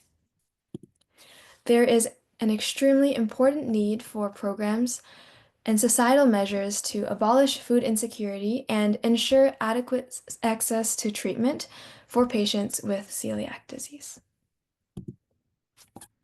I would like to thank my supervisor, Dr. Pinto Sanchez, my co-investigators, the Farncombe Family Digestive Health Research Institute, and the Triangle Program for their support. Thank you. All right, thank you, Rachel. Let's give away a prize before we get to our Q&A, if that's all right. So this is from Good to Go Snacks, which strike the perfect balance between delicious and nutritious. Their soft bake bars, blondies, and brownies boast crave-worthy flavors, are certified gluten-free and vegan, and they're packed with fiber and only 5 grams of sugar. All that at your fingertips, whether you're in back-to-back meetings and calls or coming out of an intense workout or running late to extracurriculars. Sometimes there just isn't time to prep something healthy. Good to Go Snacks are the answer. They're the ideal way to take a break whenever you're on the go, nourishing yourself and making sure you have what you need to perform at your best. Good to Go Snacks is giving away a case of their soft bake bars, a value of approximately $200. And the lucky winner is Rosanna Wyatt of London, Ontario. Congrats to Rosanna. All right, Rachel, just take a couple minutes for some questions, if that's all right. So first off, the celiac registry, would there be any benefit to people who live elsewhere in Canada to join this, or is it open only to people and is it only open to people in Ontario, only in Canada? Yeah, so there's no limitation on where the patients are coming from, but we are only approaching patients that attend our celiac clinic. So if they are a patient of our clinic, they would be welcome to fill out the celiac registry, especially when they come to the clinic and would be approached by one of our research members. Okay, and I know that, yeah, celiac clinic is so we're so lucky to have that in Canada, but I do recognize it's only about an hour drive from the New York state border, and there's a few Americans who are on today. Is this, can people from the United States or elsewhere come to the celiac clinic and seek support? Yeah, I believe so. If they are able to get a referral into the clinic, that we are able to see them. And that would also be very interesting for us to make comparisons between populations depending on whether you live in Canada, in Ontario, or a different province, or in the US, depending on what state they're from. Okay. And speaking of which, you mentioned so food insecurity. Can you just to break it down, when you say food insecurity, you're referring to people not having sufficient income to buy uh, gluten-free food, or is it also about the lack of availability of gluten-free products where they live? Yeah, so both would apply. It's both being able to afford the food that they want, as well as being able to access the food that they want. So even if they were able to afford regular gluten-containing foods, but feel like they aren't able to afford the gluten-free foods, then that would influence how they answer the food security survey module, and then further affect how they were classified as food insecure or secure. Okay. And on that, you mentioned international data, like, uh, for example, one of my brothers used to live in Jordan, and I had a chance to visit him there. It was pretty tough getting gluten-free food. But you talked about data with the USA and the Netherlands, two obviously very different contexts. How did you find that food insecurity varied, or maybe it wasn't your data, sorry, data you consulted, but what are what are the findings about food insecurity across those countries, for example? Yeah, so it did vary quite a bit. As I mentioned, it was around 15% in, I would say, the more developed countries, and went up to nearly 70% in other countries around the world. And it also varied depending on whether they were looking at adults with celiac disease or children. So the ones that were looking at households with youth with celiac disease had a much higher percentage of those who were food insecure. And that is definitely something that we could further look into because it Mhm. might signify further challenges for parents to be able to provide the appropriate foods for their children who are facing difficulties that they might not be able to access or know where to find these foods. Yeah. Okay. Yeah, it's an uphill battle especially when you're newly diagnosed. Some more questions we're getting about the like the Farncombe Clinic. Can people attend virtually? Is virtual care an option? Yeah, it is an option.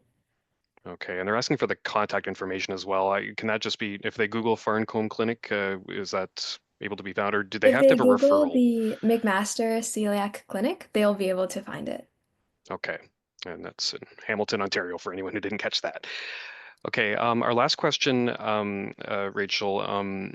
So you noted that food insecurity leads to non-compliance with the gluten-free diet in many cases. I think you said the majority of people, or it was like 70% of people experiencing food insecurity were not entirely compliant with the diet. Maybe that, correct me if I'm wrong, but anyway, that's very concerning. I know you're gathering data. You're not necessarily counseling, but that's part of the clinic too. Any general advice you can give to people that are that are making the difficult choice. Obviously, no one wants that, but the choice to not be entirely compliant with the diet because of food insecurity? That is definitely very tough to be dealing with on a daily basis, especially when it does affect your health. I would say that if possible, look into the resources that are available to you, such as food banks or community food programs that might be able to assist you in accessing gluten-free foods as well, depending on where you are in your life. For example, at McMaster, there is a food bank.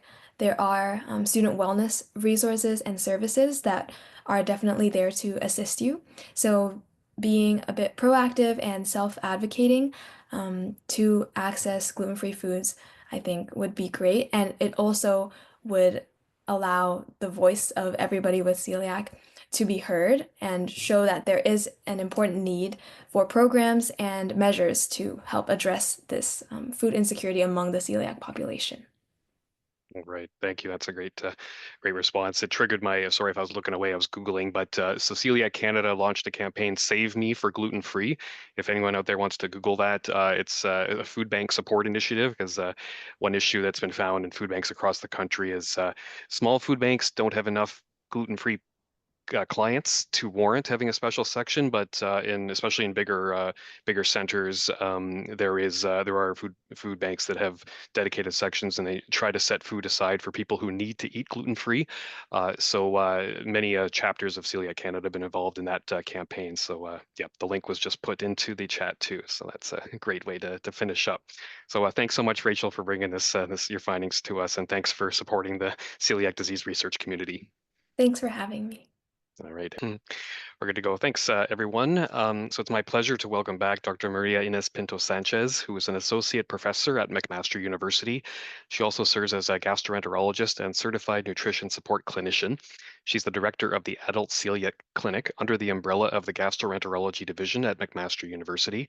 Dr. Pinto-Sanchez is an investigator of the Farncombe Nutrition Initiative, and her research interests include nutrition and gastrointestinal inflammatory conditions with a focus on celiac disease. And she's also a longtime member of Celiac Canada's Professional Advisory Council. Dr. Pinto-Sanchez, welcome. Thank you for all your work for Celiac Canada, and thank you for joining us.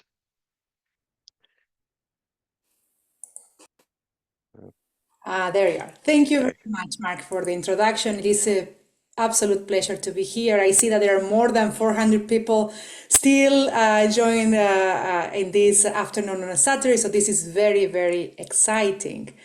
So can you see my screen? Just give it a moment. I think it's loading up. Can you see it now? If I put in... Connection may not be perfect. Okay, yes, we see it now. You should be able to... Let me put it in presentation mode. Can you see it there? Just, I think there's a bit of a delay. I'll let you know when it's up. Okay, good, cool. Yep. Excellent. Thank you. So what I'm talking today, I think it's a very common question that I get, and it's one of the most common referrals to our celiac clinic, is people that have been diagnosed with celiac disease. They are trying to do their best on gluten-free diet, but still having symptoms. So why this is and what can be done. So what we're going to do today is to, in the next 20 minutes, to review key concepts in celiac disease, to define what are the most common reasons for persistent symptoms, what we physicians sometimes say not the very good term, but we call non-responsive celiac. And then what is the difference between non-response, having symptoms, and having what people call, or what we call, a refractory celiac disease. So we all know that celiac disease is a systemic condition, and the symptoms, there is not just one single symptom that describes celiac disease. In fact, it can be present with many, many symptoms from not only gastrointestinal, like constipation, diarrhea, bloating, distension, but also extraintestinal symptoms, neurological symptoms, eyes and muscles, can produce alterations in pain in your muscles, pain in your joints, gynecological alterations, problems in the liver. So it basically is a systemic condition that affects the whole body. So it's very difficult to interpret which symptoms are specifically related to celiac, and that's why celiac disease is called a clinical chameleon. So the diagnosis of celiac is based on basically two tests. One is a blood work that we can detect, is one of the most sensitive tests. It means that detects most people, the majority of people with celiac disease. And then if this blood work is positive, in the majority of the cases, we recommend to confirm the diagnosis of celiac disease, which requires an upper endoscopy, an endoscopic procedure done by a gastroenterologist, and to obtain multiple biopsies in the small bowel, in which we can analyze in the microscope and see those villi that are short. And this is the typical affection of celiac disease, which is inflammation in the small bowel. There are multiple blood markers that can be used, and the blood markers have been changed throughout the years. In the last 20 years, we have this marker which is called the TTG antibodies that you will hear a lot, and now has been approved thanks to all the effort from Celiac Canada and Advocacy to be performed in Ontario and covered by OHIP. And this is a test that is the most sensitive for celiac. So this is a test that many of people with celiac will come and will have positive. So once we confirm the diagnosis of celiac, then we recommend people to start a gluten-free diet. And the gluten-free diet in people with celiac disease needs to be very strict. And this is because a little amount of gluten, we know that causes an immune reaction in celiac disease. A couple of breadcrumbs are enough to trigger the immune reaction. And that's why our recommendation is that the diet is as strict as possible. But this is very challenging. It's important to treat those challenges because minimal amount of gluten can prevent the gut to heal. So what are the challenges that come with the treatment? Inez talked a lot of the challenges with diagnosis and how many people face alterations in their quality of life due to the treatment, due to the diagnosis, difficulty in coping with the treatment.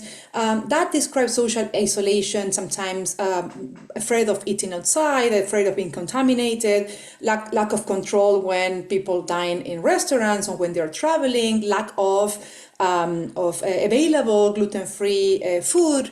Sometimes that creates a lot of difficulties. And also we see other challenges especially in students as well, when they are studying in university and suddenly they need to move from home to campus, that sometimes they don't find enough options to get gluten-free. We did a survey to our students at McMaster and presented these results, and 83% of our students face that is quite challenging to dine on campus. So in addition to that, Rachel presented all our results in how cost is affecting also adherence to the treatment. Sometimes cost affects so much that people are not able to feed their kids or feed or completely comply with the gluten-free diet, and leads to lack of adherence.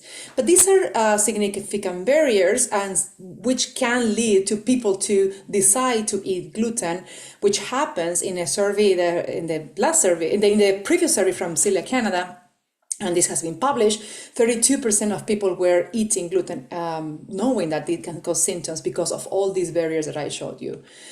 But even if someone decides not to eat gluten and makes effort trying to combat all these barriers, it still is difficult. And there are multiple studies that came up in the last years. For example, these on the left, that you will see from Dr. Hall, published 10 years ago, that 70% of people with celiac disease reported inadvertent consumption of gluten. Further studies, more recent, that's for the one in the middle is from Dr. Don Durksen and Dr. Jocelyn Sylvester. Then the doggy bag study showed that even people were considering they are doing the diet very, very good. When they were testing gluten in stool or the food, they found gluten very frequently. 12 to 18 patients had detectable gluten. And similar findings were in a group from Argentina that they were testing, and I will show you some of the results later, with using this stool test, the stool of these patients, and the majority of them, almost 90%, had at least one of these tests positive, and they didn't know that. So once we initiate a gluten-free diet, what do we expect in terms of symptoms? We see a significant improvement of symptoms, that they drop very drastically in the first 3 months. And then they continue dropping this in 6 months. And I will say the first 6 months are usually the big drop in terms of improvement of symptoms. Then after that, if a person continues gluten-free, we're expecting the symptoms continue improving if they are related to celiac. Keep that in mind. If they are related to celiac, they usually improve in 3 to 6 months. What we are expecting for the TTG, we are expecting a big drop in the first 6 months, not very early. So that's why we don't test that very frequently. We test every 6 months. In 1 year, most of people normalize these celiac markers in blood. But the gut healing doesn't happen very quickly. It happens at least, it takes 1-2 years, majority at least 2 years. I would say 60% of people improve at 2 years, only less than 20% of people improve at 1 year. That's why we don't repeat an endoscopy very, very quickly. But we know that if the celiac markers are improving, symptoms are improving, we are in the right direction. So let's suppose that you start a gluten-free diet, you're thinking you're doing your best, you don't know, you're not aware of any contamination, but still having symptoms. So then this is a question, I still have symptoms, what should I do? First thing is, I will say work with your doctor. That's very important. And why is that? Because this is when symptoms don't improve beyond 6 months or 12 months, there could be other reasons for that. Of course, this is an entity, so this is a situation that we call non-responsive celiac. Again, it's not an ideal term because it doesn't necessarily mean that people are not responding to gluten-free diet, as I will show you now. But this is defined as persistence of symptoms beyond 6 to 12 months, despite attempting a very strict diet. And what happens is some people, they have symptoms and the symptoms never improve in 1 year. And others initially had a big drop in symptoms, but then they have recurrence of symptoms. Says, oh, I did fantastic. And then now I'm having a flare of my symptoms and I don't know what is going on. So either primary or secondary, this situation should be investigated. The first thing that we do when someone comes to my clinic, because especially if I don't know about the diagnosis, I review the diagnosis of celiac. Many times people have been labeled or have a diagnosis of celiac, but they are not really diagnosed of celiac. They don't have a confirmation of celiac, and or they were done many years ago. I have patients that they were diagnosed with celiac 30, 40 years ago, and back then the tests were not as accurate. So the first thing that we do is try to review how the diagnosis was made, because as you see in this table, these are the celiac markers that are available. These two markers are not used anymore. The one that we use is the TTG or the DGP or the EMA, the only that you see there. So those are the highly accuracy. If the diagnosis was made with other markers, maybe like there was some error there, so we need to review. So the second thing that we review is see if the person has a confirmed diagnosis by biopsies and plus those markers, because if they have both, they are more likely to be celiac. If they are one negative, the other positive, let's say that someone has those markers that are not there, but then they have inflammation in the gut. That inflammation could potentially be due to other reasons. For example, that they have an autoimmune enteropathy, they have Crohn's disease, they may have been taking a lot of anti-inflammatories like Advil, ibuprofen, or so all these situations that can inflame the gut. So we review that diagnosis.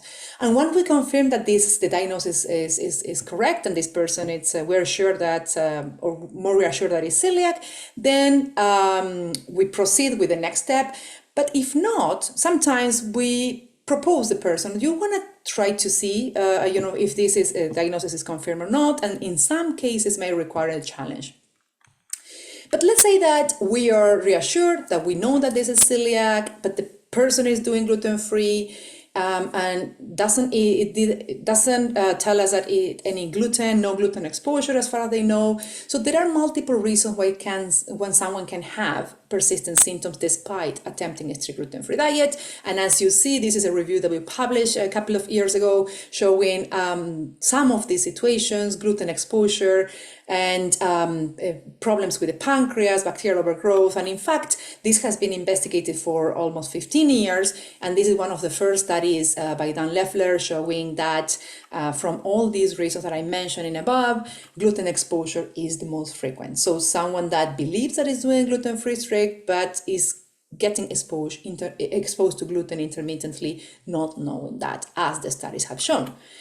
So, and this is, as I mentioned, due to the challenges of gluten-free diet, and even with good motivation, sometimes it happens that you're doing your best and then you go to eat somewhere else and it gets, the food gets contaminated, or you ate something that you're thinking that is gluten-free and was not, or there was labeled gluten-free, but then later on was found to have some gluten, and this brings to our next talk from a CFII, which is fantastic to see how these can be controlled. It's very difficult to control.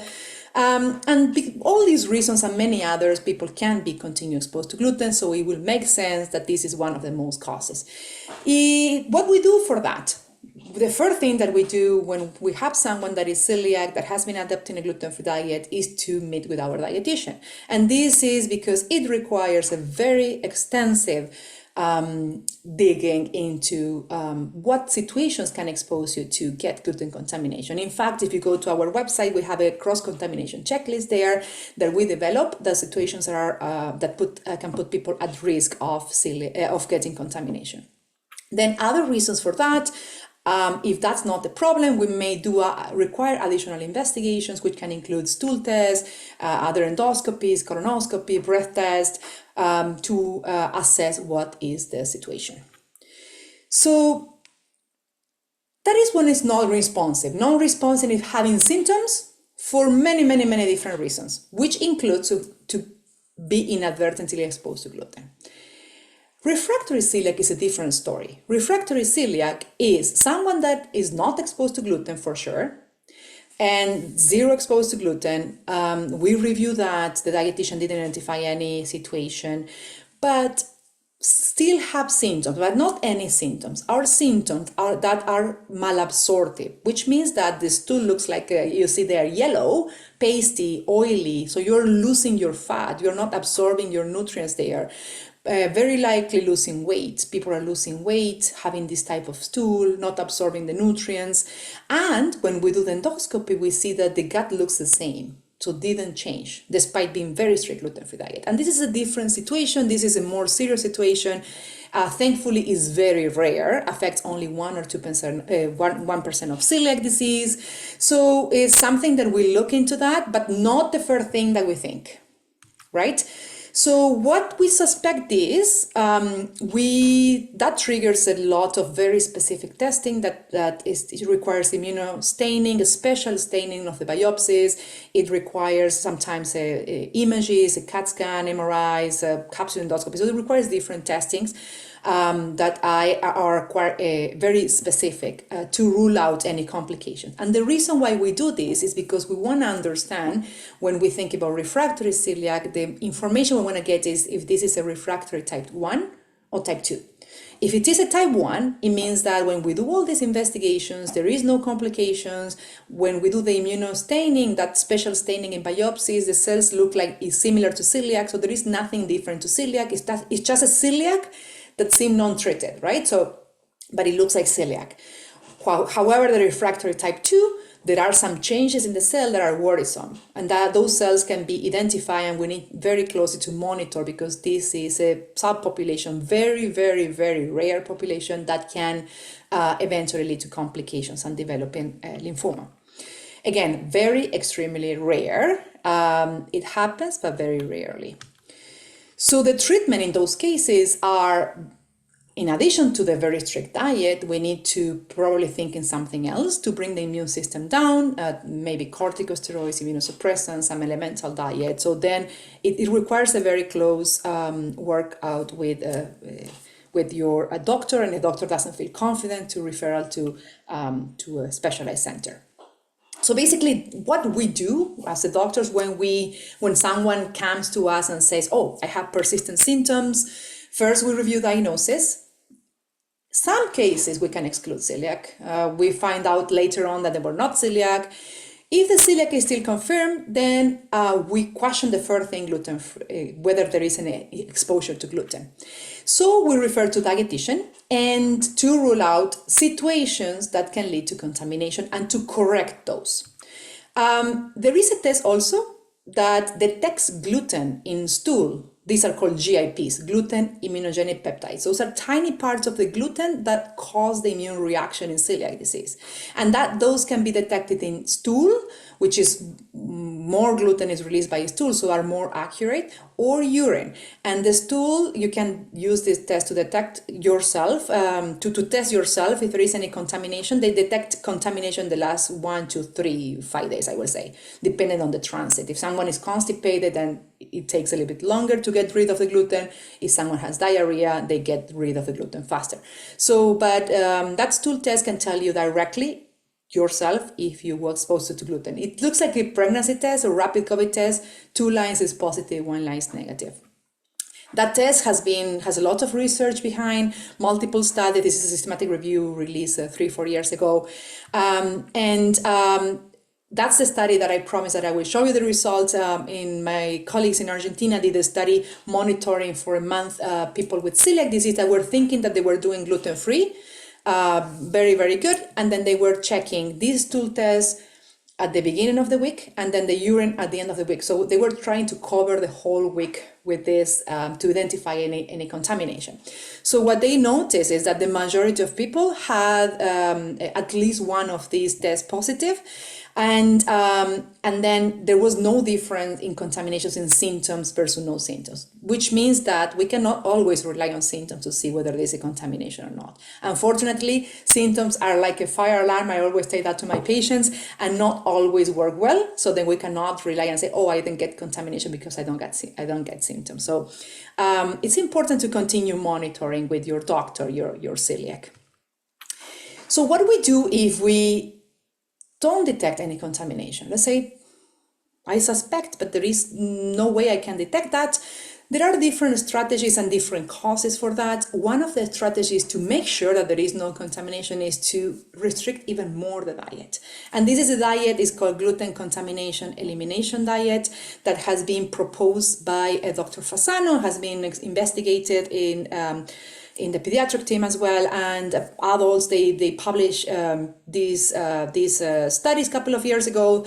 And with this restriction, which is a completely natural gluten-free diet, for 3 months, they did blood work and endoscopy before and after, and they noticed that almost 80% of people, they improve symptoms and improve celiac disease activity by doing this diet. Of course, it's not the diet that you can do forever because it's very restricted, but it's a proof of concept what could be the reason. And this diet has also been studied also versus budesonide as well, which is another corticosteroid that can be given in these situations. Another possibility, if someone has no contamination, but they have bloating, distension, diarrhea, another possibility is that there could be a reaction to what we call fermentable carbohydrates. Some people react to that. This is a carbs. It's different to gluten, which is a protein. And it's a completely different reaction. In this case, could be intolerance to these carbohydrates. So what happens is these complex carbohydrates are difficult to digest. So then when they are not digested in the small bowel, they remain the same, undigested. The bowel pulls water trying to digest this, and it comes to the colon. In the colon, the bacteria digest them, breaks down, and produce a lot of gas. And that's why some people can have diarrhea because of these fluids, and then the gas, bloating, distension. This happens a lot in irritable bowel syndrome, and many people have this intolerance to carbs. And that's why this low FODMAP diet has been proposed for people with irritable bowel syndrome. It's a quite restrictive diet. It's not something that not a long term, but the idea to do this diet is remove these carbohydrates and then to start introducing in a second phase guided by dietitian. And it has been studied in celiac disease too. And there are so far 4 studies in this review that was published recently. 4 studies, and they show that can help people with celiac disease. But what is very important, that don't do it yourself, because it's not a diet that is quite restricted. It can lead to nutrient deficiency. So it needs to be guided by a dietitian, and it should be followed by the second phase, reintroducing this food and identify exactly what causes the symptoms to avoid any unnecessary restrictions. So this is what we do basically. There are also, if we don't identify any of these situations, then we start ordering different testings. As I said, stool samples, another colonoscopy, perhaps endoscopy. Sometimes we do culture, sometimes we do breath test to rule out bacterial overgrowth, and that's depending on what we think that could be the most common reason. So this is the order of this test depends on the doctor judgment. So another thing that we do at the end, and that's what on purpose I put it at the end, is we may do these special immunostains to rule out refractory celiac, and this is only if we suspect refractory celiac. We don't do that in everyone, and the objective is to investigate these whether there are not some changes in those cells. And what I want to say is that there is a lot of research and research medications to help people dealing with symptoms despite being gluten-free. Some of these medications you will see in red, they started the research and then they drop, and some other medications are ongoing. The ones that you see, the phase 2 are the majority. There is one ANPEP1 enzyme that skip some of these phases and then they went directly to the consumer. And there is at the bottom, you will see the tryptophan. This is the study that we are conducting, led by Dr. Verdu. We're conducting, helping recruit in the celiac clinic. All these are promising strategies. We're not expecting that everything will help everyone, and it may need to be with the reason that is causing symptoms. So to summarize this, persistent symptoms in celiac disease, we know that are very common, and it happens in people despite they try their best to do gluten-free. And gluten exposure, either voluntary or inadvertent, is the most common reason for symptoms persistent. I would say most of my patients, they say they're doing or attempting doing gluten-free, and for other reasons they are getting still exposed to gluten. That's why it's so important that we work together with dietitian, and also keep in mind those novel tools to self-monitoring your diet, especially when you go dine out. And if you still have symptoms and you cannot identify or pinpoint what is causing these, you need to work with your doctor, and you need to rule out other causes leading to symptoms of functional disease, bacterial overgrowth, the pancreas, microscopic colitis, low-grade inflammation in the colon. And just to keep you in mind, because I have this question all the time from my patients, refractory celiac is very rare. Okay, very rare. When we suspect that, the most common cause is contamination with gluten. Refractory is very, very rare. And when we suspect that, we do additional investigations to differentiate and to make sure that the cells are not changing, and we provide different treatments in addition to the gluten-free. So coming back to the initial question, if I have symptoms, I show you what we can do as a physicians and what could be the causes, but what you should do. If you ask me what I can do, the first thing, of course, rule out any contamination, work with your doctor, and also participate in research. If you can and you're willing to, that's a very good opportunity to advance the field of celiac disease, and we can find something that can help people in these situations. Here you have the link to our McMaster ongoing research website, and also there is those are the studies that are ongoing, and then also Celiac Canada has a website, a page there with the current trials. So keep an eye on this and have a pick, and if you're interested, please feel free to connect. And with that, I would like to thank first acknowledge our nutrition initiative and all the support that we have from our Pharmacom Institute for the clinic and also for the research to advance, and all these that we are doing, and what the more knowledge that we are having is a lot thanks to their support. Dr. Verdu, she's the director of the Pharmacom at the moment. Dr. David Armstrong, Dr. Verchik, the gastroenterologists have joined our team, Dr. Echawe Adibi Obender, then Rachel Daka, she's our social worker, Judith Blom, she's our fantastic dietitian, Jane Plant, she's our dietitian as well. So we have a good support. And a special thank you for our patients that are always contributing to improve the knowledge and support in our celiac, and especially to Celiac Canada, which we collaborate a lot and receive support, and especially last year with the JC Campbell, as Dr. Verdu exposed. With that, I would like to thank, and I'm open to any questions. Thank you very much for that fascinating presentation, Dr. Pinto Sanchez. Let's give away another prize before we get to our Q&A. From soft and delicious wide slice loaves, hearty multigrain and sprouted grain breads to buns, bagels, and artisan-style pizza crusts, Little Northern Bakehouse delivers all the joy of the real thing.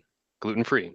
Made in Canada without eggs, dairy, peanuts, tree nuts, sesame, coconut, soy, wheat, and all other top 9 allergens, Little Northern Bakehouse gluten-free baked goods are never short on one thing: real taste and texture you'll love. And they're always plant-based, non-GMO project verified, and glyphosate-free too. The winner of this prize, $45 in free product coupons, is Jalais Fatier of Hamilton, Ontario, also the home of McMaster. So with that, let's jump into questions. We have a lot of questions that people have posed for Dr. Pinto Sanchez. We'll get us through as many as we can in the next 10 minutes, say. So to start, numerous people asked about these urine or stool tests. Are there any that are accessible to the general population? If so, where can they be purchased? And are they worth purchasing, the ones on the market? Yes, so they became accessible. They are in there is, I think, in North America, US company, and in Europe there is the US company as Glutenastics, and is the website there, and then can get directly in the website. And the company there in Spain, I think, is Biomarkers. They have also those tests, and I always, show and suggest my patients to go to the website and get one or two to be, if they can, if they're accessible to them, of course, right? Okay, good to know.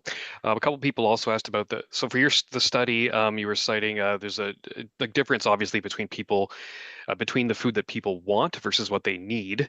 Like what I might want a gluten-free cake or brownies, but I don't need them to survive. Like what does the study measure? There's lots of naturally gluten-free food out there, of course. So true. So natural gluten-free means like it's more like a vegetables, meat, vegetables, but the challenges are that there are, in addition to gluten-free, sometimes other restrictions, right? So some people are vegetarian, and so I will say that there are specific, usually the specific nutritional needs of these patients depend on individuals, right? And a variety, we always encourage, as much as we can, a variety of food. What we need is a good variety of proteins, of carbohydrates and lipids and fats, and less of these processed food as much as we can. Of course, sometimes it's a matter of also of accessibility. People are on the go, on the run, and it's easier to get, these processed foods on the go. But did I answer your question there? Yes, I think so. Yeah, it's a difficult one, for sure, as many of these are. And one of your slides that was jarring was that diagram of all the different symptoms that can be associated with celiac disease. I know there's like over 250 of them. There's liver issues, hearing issues, sleep apnea, and dry eye. Like just so diverse. But I think what you said was things like acid reflux and lactose intolerance. I'll use those as examples because I have both of them. You said generally, if they're related to your celiac, they normally resolve within a year. So for me and others who have these conditions years later and are eating strictly gluten-free, it might be something else. Is that essentially what the takeaway is?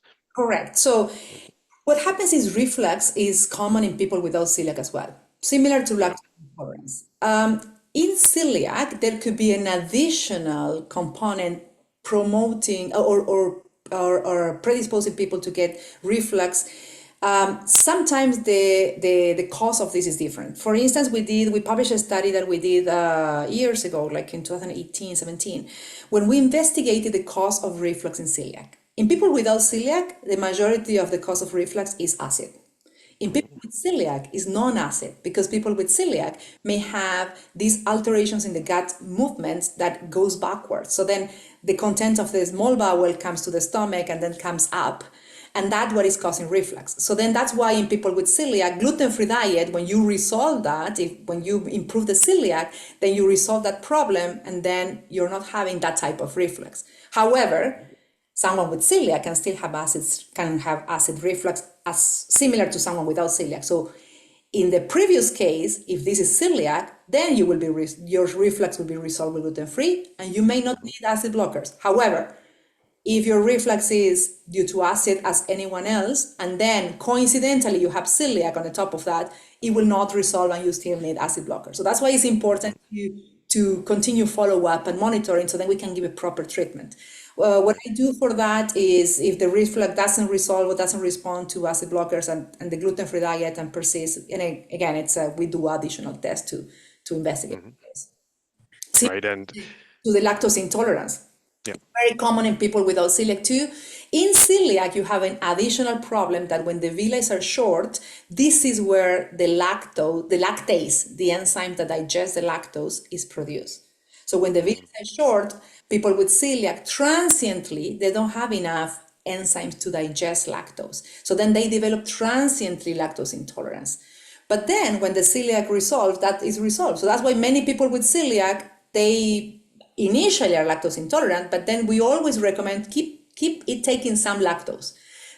Keep taking it, because then if you don't do that, then you become lactose intolerant because you're not producing the enzymes, because your body doesn't feel that it needs it, and then they're not producing. So that's why it's so important to understand that there are things that are related to celiac that should be resolved when people are doing a strict diet and the celiac is resolved, right? So. Yep. All right. And yeah, for lactose, I know there's those pills you can take to kind of soften the blow for those who have lactose intolerance. Several people asked about this new GluteGuard product, an enzyme to supposedly break down gluten. What's your take on that product? Yes. So that's that's a completely different story. Lactose is a carbohydrate, gluten is a protein. But all these carbohydrates and protein requires enzymes to digest. And in celiac disease, the way that our enzymes digest gluten and the way that gluten is broken down leads to these, what we call immunogenic peptides. So these are the small, tiny parts of gluten that produce immune reaction. So gluten needs to be digested in a very specific way to create the immune reaction. So the idea of having an enzymes to digest even more and break those tiny, tiny parts of gluten so then the immune system doesn't react is fantastic.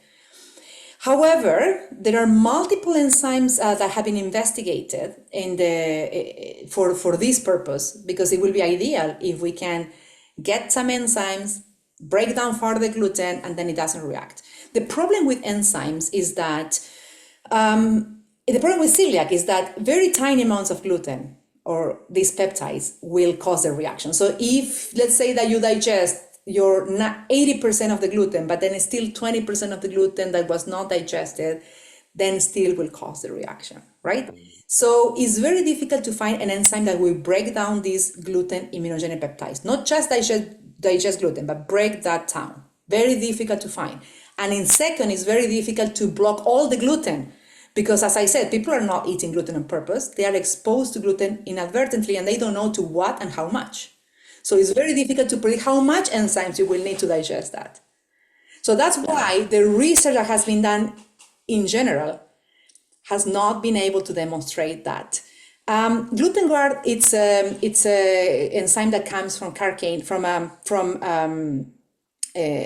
papaya.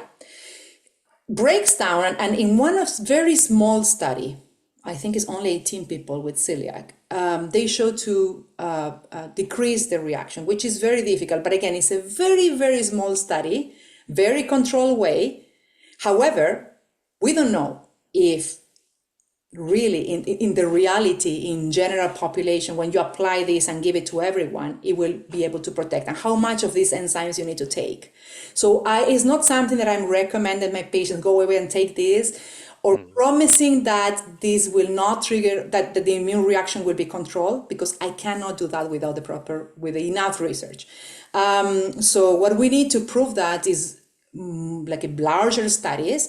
That's why when a medication needs to be approved, it requires phase 1, phase 2, phase 3, and then it continues monitoring phase 4. This has not been happened for this medication or other enzymes. So there is no enzymes at the moment that has enough research to be strong to say, okay, this will prevent an immune reaction. That's why we are not recommending. We're not saying against, but I will say don't rely on something we don't know if that will protect or not. Yeah. Maybe one day we'll have something to totally protect us, but Yeah. We need yes. We had a question about whether people with celiac disease are at higher risk of contracting GI infections. This person cited several celiacs they know that had ongoing GI symptoms for months, then got diagnosed with colitis, IBS, and found out they actually had infections, Entamoeba, E. coli, that were not initially tested for or considered. Is that something you see? So E. coli infections in celiac? Yes, that was causing digestive issues. So we see a lot of different situations. IBS a lot in celiac disease. So people that are doing well with gluten-free diet, we do endoscopies, and then there is no gut inflammation, we do colonoscopy, no problems in the colon, and then people still have diarrhea, bloating, distension. This is what we suspect is IBS. We rule out everything else. We suspect IBS. IBS is difficult to diagnose because we rely in clinical and exclusion sometimes, most of the times, but we don't have a test to confirm that that's the case, right? So when that happens, what we reassure our patient is that there is nothing else causing the symptoms, and there is a very well-known entity and physiological reaction to different other situations. For instance, the IBS, what it is basically, it's a very complex pathophysiology defined stimulation of changes in gut bowels triggered by changes in gut bacteria, changes in food reactions, changes in stimulation of the nerves or sensitivity. So that's very well proven, and that happens in celiac as well. We have that a lot, and then we do have inflammatory bowel disease associated with celiac. In fact, there are multiple studies showing that inflammatory bowel disease are increasing celiac. Again, it's not extremely frequent, but is more frequent than someone that don't have celiac. So then when we have those symptoms, we investigate for that. Usually colonoscopy or a stool test can help us. Blood test as well can help us putting all together to see if there is any evidence of inflammatory bowel. We do have that. E. coli, again, any infection can happen in anyone, right? And when the celiac is active, there is an increased risk of infection, but mostly the research is more towards like respiratory pneumonia, but I don't see more E. coli in people with celiac. I'm not sure there is, in adults, there is an increased risk for that, but it can happen anyway. Okay, that's somewhat reassuring then. Thank you very much. I'll have to call it there. Thanks so much for taking the time to speak to us today and for all of your support for Celiac Canada. Thank you very much for inviting me. Thank you very much. Bye-bye. Yeah. All right, everyone, welcome back. Thanks for sticking with us today. Last but definitely not least, I'm very pleased to welcome Christine Kopko. Christine is a national manager with the Canadian Food Inspection Agency's Office of Food Safety and Recall. While she has 15 years of service with the Canadian Food Inspection Agency, Christine is actually returning from a 4-year secondment with the Food and Agriculture Organization of the United Nations in Rome, Italy, where she served on the Secretariat for the Ad Hoc Expert Consultation on Risk Assessment of Food Allergens.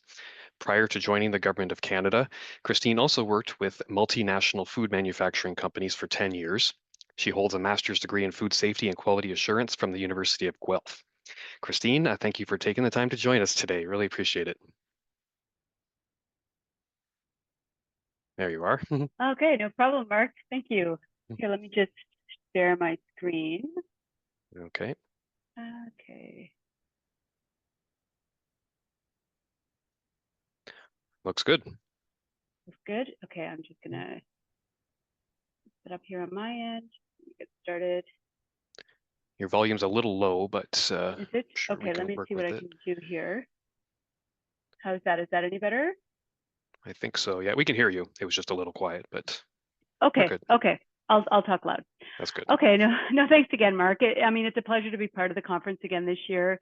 And I'm always happy to talk about the CFIA's food safety investigation and recall process, as I think it truly is world class. So today, as part of my presentation, I'll provide an overview of the CFIA's role in keeping the Canadian food supply safe, talk about the regulatory requirements as they relate to gluten, and introduce the CFIA's Office of Food Safety and Recall, and also the Canadian Food Safety Investigation and Recall process. So as a science-based regulator, the CFIA helps protect Canadians from preventable food safety hazards through the development and implementation of food safety regulations, guidelines, policies for both domestic and imported foods. So it's really important. I'm sure there's been a lot of discussions with regards to, like some of the challenges with restaurants and whatnot, but CFIA is really looking at prepackaged foods. And when you get into this restaurant space, it's a little bit outside of our jurisdiction, and it falls more to our public health partners. But we can talk a little bit more about that later. And really, we're looking to verify that industry is meeting food safety requirements through various inspection activities by conducting compliance and enforcement activities in order to correct any identified deficiencies that we may come across.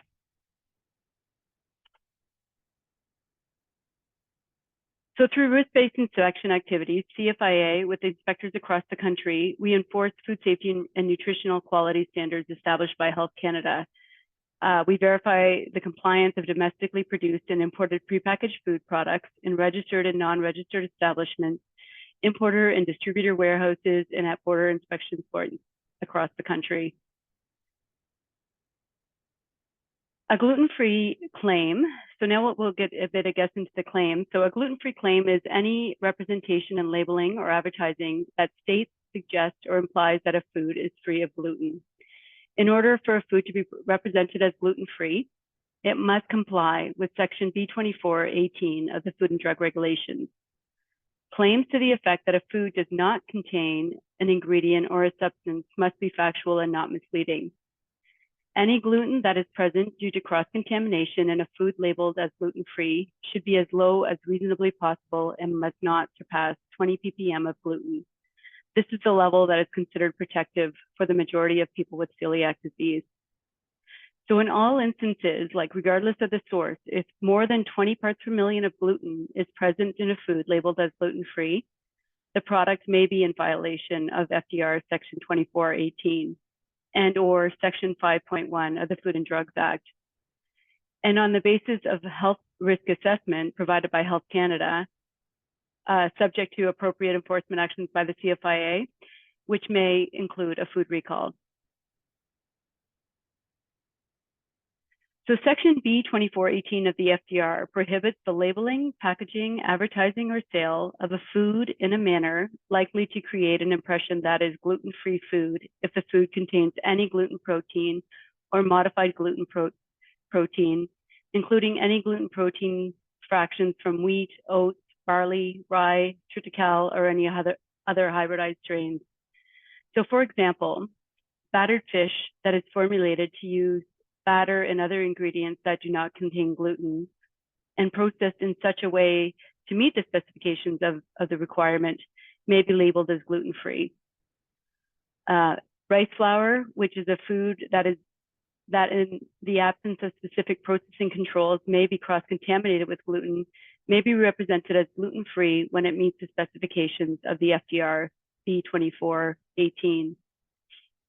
Although Health Canada regulatory requirements for gluten-free foods do not refer to any specific threshold for gluten in products represented as gluten-free, Health Canada considers that the level of protein below 20 parts per million generally does not represent a health risk to consumers with celiac disease. There's no regulatory requirement prescribing that dedicated facilities must be used in the production of gluten-free foods. Regulated parties are responsible for ensuring that sufficient processing controls are in place to consistently produce products that are gluten-free and meet all the regulatory requirements. The CFIA has a published position on compliance and enforcement of gluten-free foods, and that reflects the Health Canada position. and takes into consideration whether the gluten is present due to intentional addition or cross-contamination. So the links there are available. There are many types of statements related to gluten, which are found on CFIA's webpage, allergen-free, gluten-free, and cross-contamination statements. I'll just take a minute to go through a couple of them. Gluten-free versus wheat-free. I know this is a tricky one. So a gluten-free claim cannot be used interchangeably with wheat-free claims. Gluten can be present in products that do not contain wheat. Gluten is present in wheat, including spelt and kamut, oats, barley, rye, and triticale. And individuals with wheat allergies react to different gluten proteins as well as other proteins present in wheat. Individuals with celiac disease experience adverse symptoms when exposed to gluten from any of these sources. Gluten-free oats.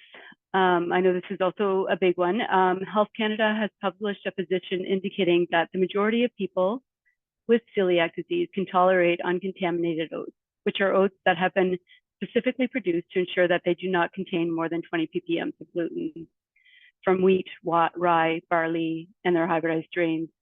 In order to facilitate the ability for individuals to clearly identify uncontaminated oats, Health Canada has created a marketing authorization that allows gluten-free oats and foods made using gluten-free oats to be, as ingredients, to be labeled as gluten-free. Regular oats not meeting the criteria of the marketing authorization would continue to be included in the list of gluten grains in section B01.01011 of the Food and Drug Regulations. Therefore, gluten-free claims are not permitted on regular oats or products containing these oats.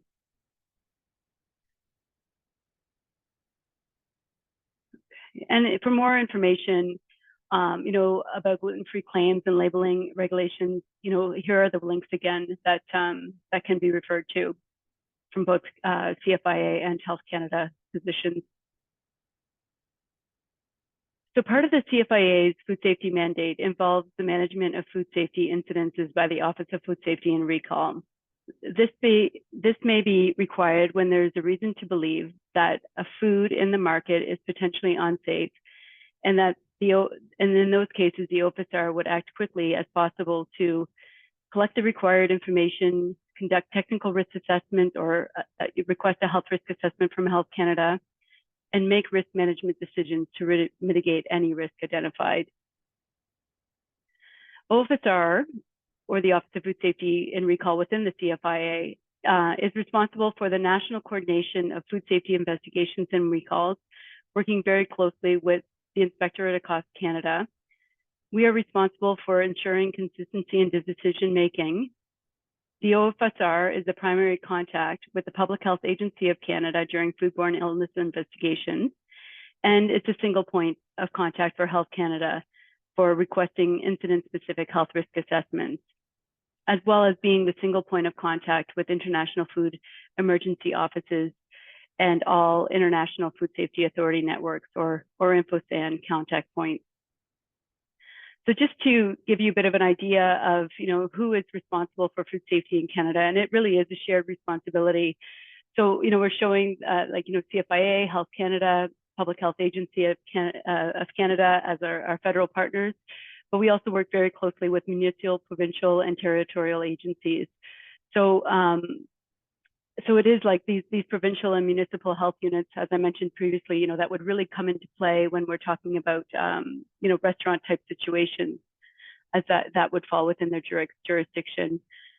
We know that industry plays a really important role in food safety, and we work very closely with our international partners, especially, the US are our closest trading partners, including the US FDA and the USDA, on any kind of recall and food safety investigations. Especially these days, we know, that the food supply is very much multinational, and so those relationships become very important. So the Canadian food safety and investigation and recall process is basically made up of 5 steps. And in the next couple slides, I'll go through that with you. Okay, the first step of the food safety and investigation and recall process is the trigger. And the trigger is any specific source of information that suggests a potential food safety risk. When the trigger indicates that there may be a risk associated with a food product, a food safety investigation is initiated by the CFIA. Food safety investigations may be complex and involve several essential steps to determine if the food recall or other corrective measures are required. Just to say, food recall is just one of the many tools, enforcement and risk management tools that the CFIA employs. Triggers may come from various sources, which include those internal and external to the CFIA. So such things as like consumer and industry complaints or inquiries, foodborne illness outbreaks, notification of a food safety issue from a company, CFIA inspection findings, unsatisfactory lab reports, like whether they come from CFIA sampling, industry sampling, or other government departments. We get referrals from other federal, provincial, and municipal authorities, referrals from foreign authorities, and media. Media is a huge thing these days. So any, traditional media or social media. When the trigger indicates that there may be a food risk associated with a food product, a food safety investigation is initiated, which is step 2 of this process. When dealing with potentially unsafe food, the CFIA acts as quickly as possible to collect the relevant information and make the decision to mitigate the risk. So the goal of the food safety investigations are really to, determine whether a food safety hazard exists, and if it does, what is to assess the nature and the extent of the issue. This includes identifying the products or the products affected, as well as the regulated parties involved, which may include, anywhere within the food supply chain, like from retailers, manufacturers, importers, and/or distributors. Food safety investigations involve multiple steps in order to collect the necessary information required for the health risk assessment. So we need to determine, the time frame when the issue started and ended. Are we talking about an issue that's like one day of production or one production lot, or is it more? Like, is it more of a systemic issue? We determine the frequency, a one-time or a continuous or intermittent, as well as identify the cause or deviation that resulted in the incident. All of this work is completed in conjunction with the regulated party, who we rely on to provide the timely and complete information. So on average, the CFIA conducts, almost 3,000 food safety investigations per year, and of which approximately 300 result in a food recall. So once, we determine that a potentially harmful food, it could be in the market, we do a trace back to a production. We look to trace it back, I guess, to the production facility or to an importer. CFIA inspectors work closely with regulated parties and may visit the site to gather information. So on-site inspection activities conducted in conjunction with the regulated party may include observation and inspection of processing or production practices and procedures.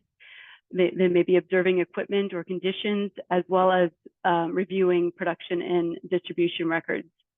The CFIA inspectors will also review the accuracy and completeness of the information provided by the company. They may collect food samples for laboratory testing and work with the regulated party to identify any potential corrective actions that should be taken. Sampling and testing is an important tool for the food safety investigation to determine, if a hazard exists, to identify the root cause, and to determine the extent of affected product. Documentation such as production records, as well as knowledge of process, are used to determine which lot codes of products are of interest for sampling. Sampling may be done at the manufacturer importer level or at any point in the subsequent distribution supply chains. We will even sample from consumers. It's depending on the investigation, that could be an option as well. Companies are encouraged to share any information they feel is pertinent to the issue with the CFIA, and this may then include an HRA request. So we've kind of been alluding to the health risk assessment request. the health risk assessment is a scientifically based process which determines the likelihood that a specific adverse effect will occur in an individual or a population following exposure to a hazardous agent. If the findings of the food safety investigation indicate a potential health risk, a risk assessment is undertaken in order to determine the appropriate risk mitigation actions. A technical risk assessment, or what we refer to as a TRA, is conducted within the CFIA by another area within the Office of Food Safety and Recall, using a science-based process which determines the risk associated with the food. And these are based on existing Health Canada guidelines, policies, and standards of previous health risk assessments. TRAs are mostly done for microbiological and extraneous material incidents and not normally for allergen or gluten-related issues. In those situations, Health Canada would be responsible for the health risk assessment. So the recall process. When a food is assessed as representing a health risk, the next step is to determine whether the risk mitigation sorry, I just kind of lost my track there. Sorry, are necessary and which ones would be the most appropriate. So like I mentioned before, food recall is one risk mitigation strategy, but there are others. This determination is based on the risk classification that is associated with the TRA or the HRA and other relevant factors. One possible risk management action, and I mean the one that I work most closely with, is to request a food recall. So a food recall is defined in Canada as the removal of a food from further sale or use, or the correction of its label at any point in the supply chain as the risk mitigation action. The OFSR, or the Office of Food Safety and Recall, classifies recalls as either a Class 1, Class 2, or Class 3 situation relative to the health risk posed by the food. A voluntary recall is a recall that is initiated and carried out by the recalling firm without the ministerial order, which are the vast majority of recalls in Canada. A mandatory recall is a recall as per Section 19 of the Canadian Food Inspection Act with a ministerial order.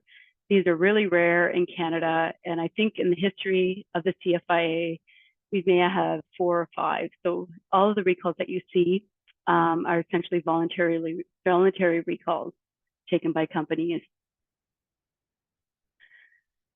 So these are some examples of the 5 types of food safety hazards for which food safety investigations and recalls are undertaken. And this chart shows some recall incidents by hazards or area of concern. And as you can see, the majority of recall incidences in Canada are attributed to allergens and microbiological hazards. In 2023 and 24, there's an increase in both chemical and other categories. And I don't know if you guys might have heard, but this is attributed to caffeinated energy drink recall incidences were recalled due to both chemical and labeling concerns. They were in violation of a new regulations for supplemented foods found in Division 26 of the Food and Drug Acts and Regulations. So the other category, just because I know this is a common question, may include hazards such as labeling, nutrition, marine biotoxins, and tampering. Fluctuations of the remaining hazards from year to year are considered to be normal. We also provide all of our recall data within our Government of Canada website. There's a statistics page. So if you're ever looking for recall data, it's there. So the recalling firm is responsible for conducting the recall by identifying and notifying the receiving clients. So these can include anything from resale, wholesalers, distributors, and retail stores, ensuring that its actions have been, and they also need to make sure, that the actions that the recall that they're doing is effective in removing food from the marketplace. The OFSR posts public warnings when required, and receiving clients, once notified of the recall, have the responsibility of removing the affected food from sale or distribution. So essentially, conducting a recall themselves. So they would also have to be notifying their clients if they further distribute that product. CFIA inspectors verify accuracy of information and oversee the recalling firm's actions. They monitor product recovery, monitor like the reconciliation and disposition of any recalled products, as well as any affected products in the company's inventory, and ensure that the reason for the recall is resolved.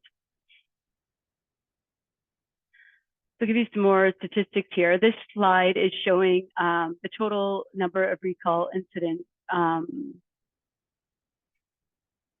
for the last 5 years.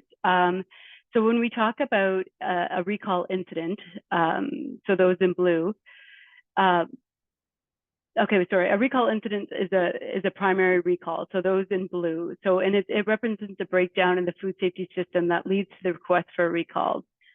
A recall incident may lead to additional recalls, so those secondary ones that we're showing in red, and they would have like so they're considered secondary recalls because they have common factors such as product, cause, or process deviation. The number of total recalls, again, those depicted in red, is the measure of all recalls conducted and includes recall incidents and secondary recalls. The number of secondary recalls varies by recall incident. An example is an importer recalls an ingredient that was used to manufacture a food by 5 domestic clients. This is captured as 1 recall incident, so that would be the primary, and 6 total recalls. So primary plus your 5 secondary recalls for other manufacturers that would have used the implicated ingredient. And this slide, we're looking at data for 5 years for total recalls, again, shown in red, and primary recalls shown in blue, where wheat and gluten were areas of concern for the recalls. When a recall is implemented, public warnings are posted to the Recall and Safety Alerts website, which is the Government of Canada's website where Canadian public warnings are posted for all products. Email notifications are sent to listserv subscribers for recalls with a public warning and all allergen recalls. So this is a bit unique because all Class 1, Class 2, and Class 3 recalls are posted on the website. But aside from allergens, only those with a public alert would be distributed to our listserv subscribers. So, so here, I'll show this on the next slide, yeah. So here is a screenshot of the Recalls and Safety Alerts website for Canadians, where all of our Canadian recalls are posted. And this website, it's a central repository, like it's a bit of a new initiative in Canada. I think it's been in place for the last 2 years, where it includes all recalls of food, vehicles, and health and consumer products in Canada. So you'll see the little orange icons there with the fork and the knife. Those are essentially your food recalls. So when a food recall warning is issued, or when the recall is due to an undeclared or incorrectly declared allergen, an email notification is also sent to CFIA listservs, and the recall is posted on our website and issued through the social media. So allergic consumers are always encouraged to subscribe by visiting the site. And the way the subscription service is set up, it's Canadian consumers are able to identify, which allergens they have, and then receive notifications specific for those allergens. So I think it's a good tool, and definitely recommend that any allergic consumers who haven't signed up yet visit the site and sign up. So getting to the 5th and final step in the process is follow-up. And this is where the CFIA verifies that the recall has been effective and works with the manufacturer or the importer to ensure that the underlying problem is corrected so that we don't get a reoccurrence. So part of the follow-up includes verifying the recall to assess its effectiveness. So CFIA will provide guidance on the strategy that is developed by the recalling firm to recall products from sale and verify the effectiveness of the recalling firm in completing and assessing its own recall. We use an established statistical sampling plan to identify a sample of consignees or accounts in order to verify that the recall is effective. So recall effectiveness checks verify that this subset of receiving clients have received notification about the recall and have taken appropriate action, and that they understand that the action has to be taken. On occasion, CFIA may request the assistance of officials from provincial and territorial governments in conducting recall effectiveness checks. And if the recall is determined to be ineffective, the CFIA will request the recalling firm to reissue the recall. This is not a common occurrence, but it does happen at times. After recalled food is removed from the marketplace, the CFIA continues to work with the processor manufacturers or importers to ensure that any issues that led to the recall are resolved. And in some cases, the CFIA may work with industry sectors or foreign countries to address broader issues that go beyond one company or sector. And this may involve a review of Government of Canada standards and practices relating to the management of certain risks, which would be done in consultation with Health Canada, notifying the appropriate competent authority that foods exported to or received from that country had been recalled in Canada. And we notify international, like the InfoSan Secretariat, of certain food recalls. So basically, when we talk about recall verifications, we have CFIA inspectors that are either contacting the store like directly by phone or even visits, right? And they're basically verifying, that the company or the store, or the retailer, whatever it may be, have received the recall notification from the recalling firm and that they took the appropriate action. So here is just our socials, and again, that reminder to subscribe, to our recall alerts, and to really, make sure that you select the allergens and identify gluten or whatever, any other allergens that you may be worried about. And then of course you can follow us on Twitter, or X, I guess now, and Facebook and Instagram. We do post all of our allergen recalls on there. So I hope this information was useful, and I'm available for any questions. Hopefully I can help you out. Great, thanks, Christine. Let's give away a couple prizes before we start our Q&A. These are courtesy of Olymel. Olymel is Canada's leading producer, processor, and distributor of pork and poultry meats. The company's mission is to feed the world with passion and products of impeccable quality. The company has production and processing facilities in Quebec, Ontario, Alberta, Saskatchewan, and New Brunswick, and employs over 12,000 people with annual sales in the order of $4.5 billion. The company markets its products mainly under the Olymel, Lafleur, Flamingo, La Fernandière, Pinty's, Tour Eiffel, and F. Maynard brands. They have provided 3 prizes, each consisting of $90 in free product coupons. And the winners are Simone Dorette of Matane, Quebec, Andrea Senchuk of Ottawa, Ontario, and Linda Kadloff Richmond of Dollard des Ormeaux, Quebec. Congratulations to our winners, and let's get to our Q&A. We do have lots for you, Christine, if that's all right. So the first question is one that many have brought up and is a common irritant for those who have to eat gluten-free. So we know we have the contain statements, which are legislated. Then there are the may contain statements and all their variations. So questions are essentially anything coming on the hopper with regard to changing the may contain statements and their variations to become maybe only one, and requiring manufacturers to use those appropriately.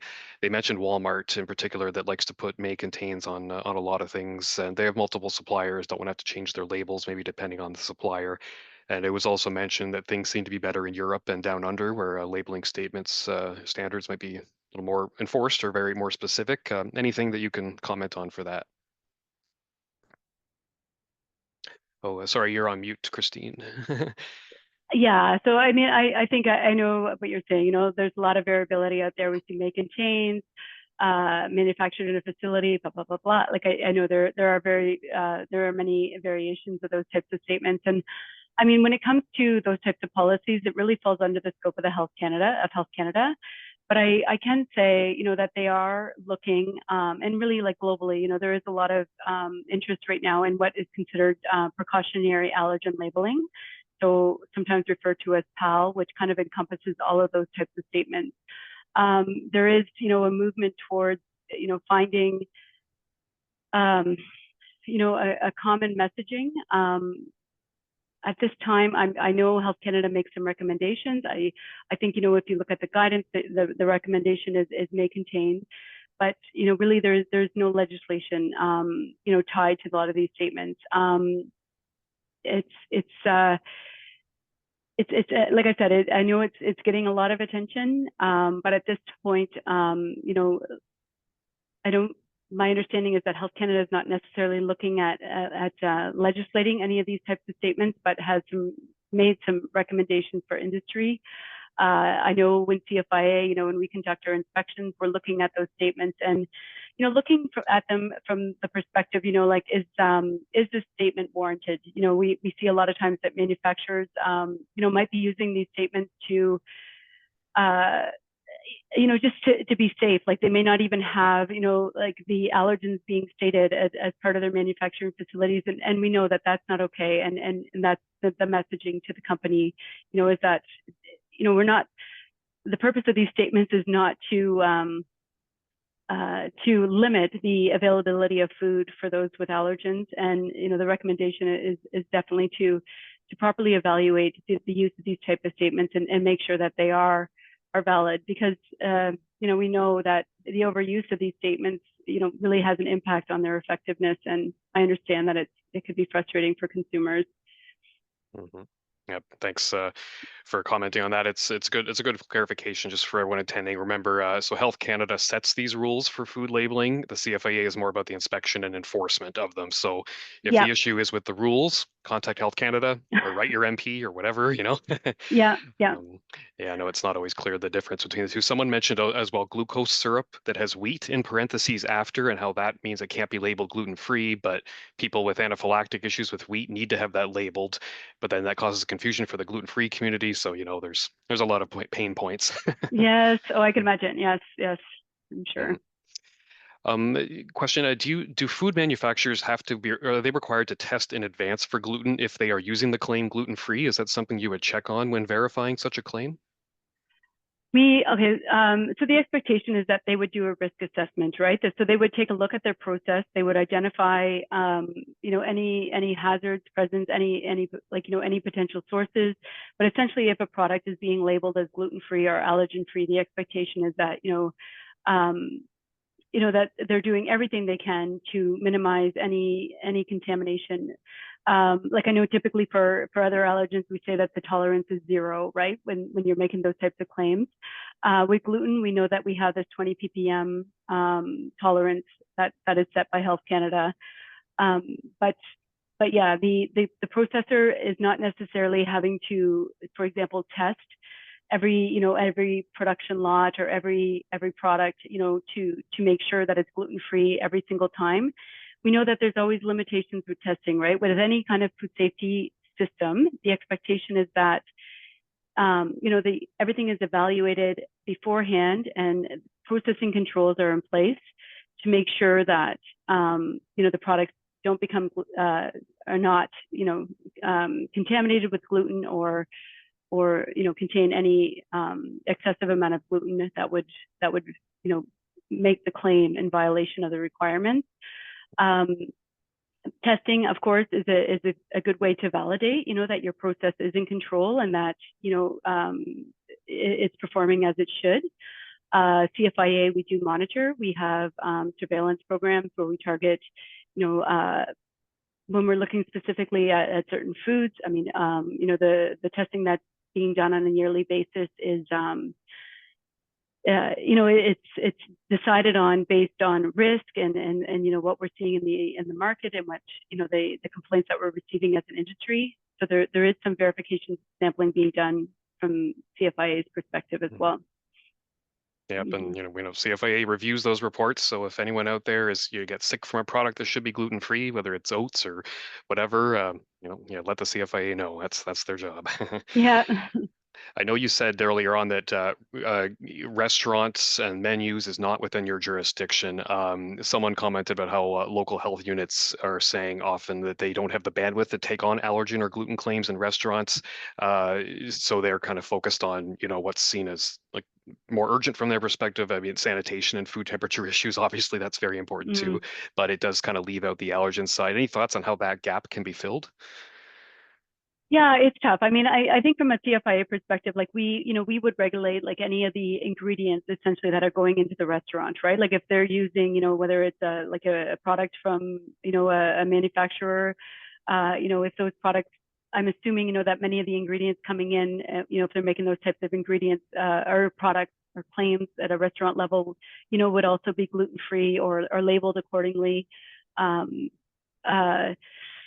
It is a tough, when you talk about resources, it's always, where is the greatest risk? But I think a lot of times consumers, they have a lot of say, right? Like the consumer power, we forget sometimes of, how much strength that carries. And I think, it's nice to see like a lot of crowdsourcing media. I think that is definitely a way to fill that gap. But yeah, I understand that is challenging. Yeah, and if someone goes to a restaurant and the menu's gluten-wise or gluten-friendly or whatever, and they get sick, is that municipal or is that provincial? Like, who should they report that to? Yeah, I would say their municipal public health would be the ones that would be responsible for those restaurant type inspections, and they would be coming in, and they would be following up on, like you said, like the cleaning and sanitation, and how are they segregating foods, or how are they making sure that these products are meeting the gluten-free claims that they're making.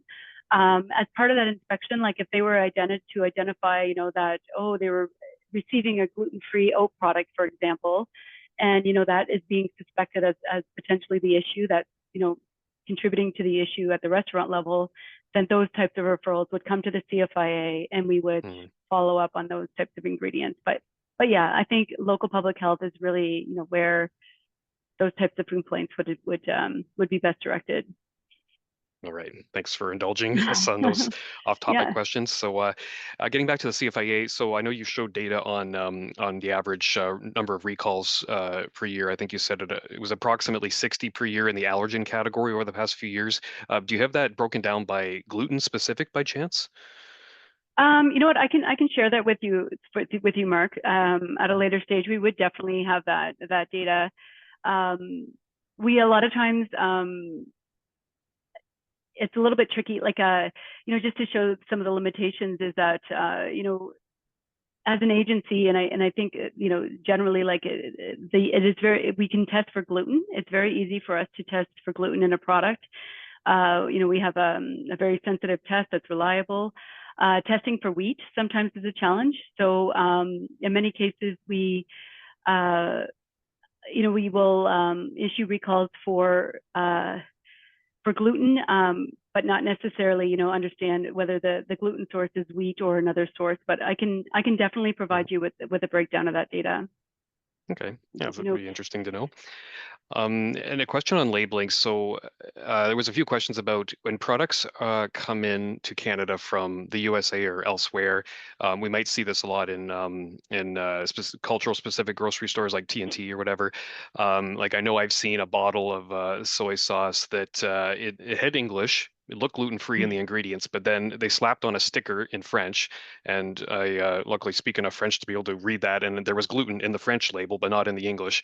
Clearly, that's something to be reported, but there's like it might just be as simple as it came from the U.S. and it has U.S. labeling that doesn't comply with Canadian, but it wasn't updated to Canadian requirements. So generally, these labels that don't seem to be compliant, is that something that we should be reporting to you, and what kind of follow-up would happen there? Yeah, those types of issues definitely, fall within the CFIA. And basically, any product that's imported, it's the importer's responsibility to make sure that it's compliant with Canadian regulations, right? And that comes, when you're talking about the English and French. I mean, any product sold in Canada, has to have that bilingual labeling, and it has to be accurate in both languages, right? Like the English and the French need to be correct. They need to say the same thing. So it is, essentially that responsibility falls to the importer. And it also, but it is something that the CFIA monitors and follows up on.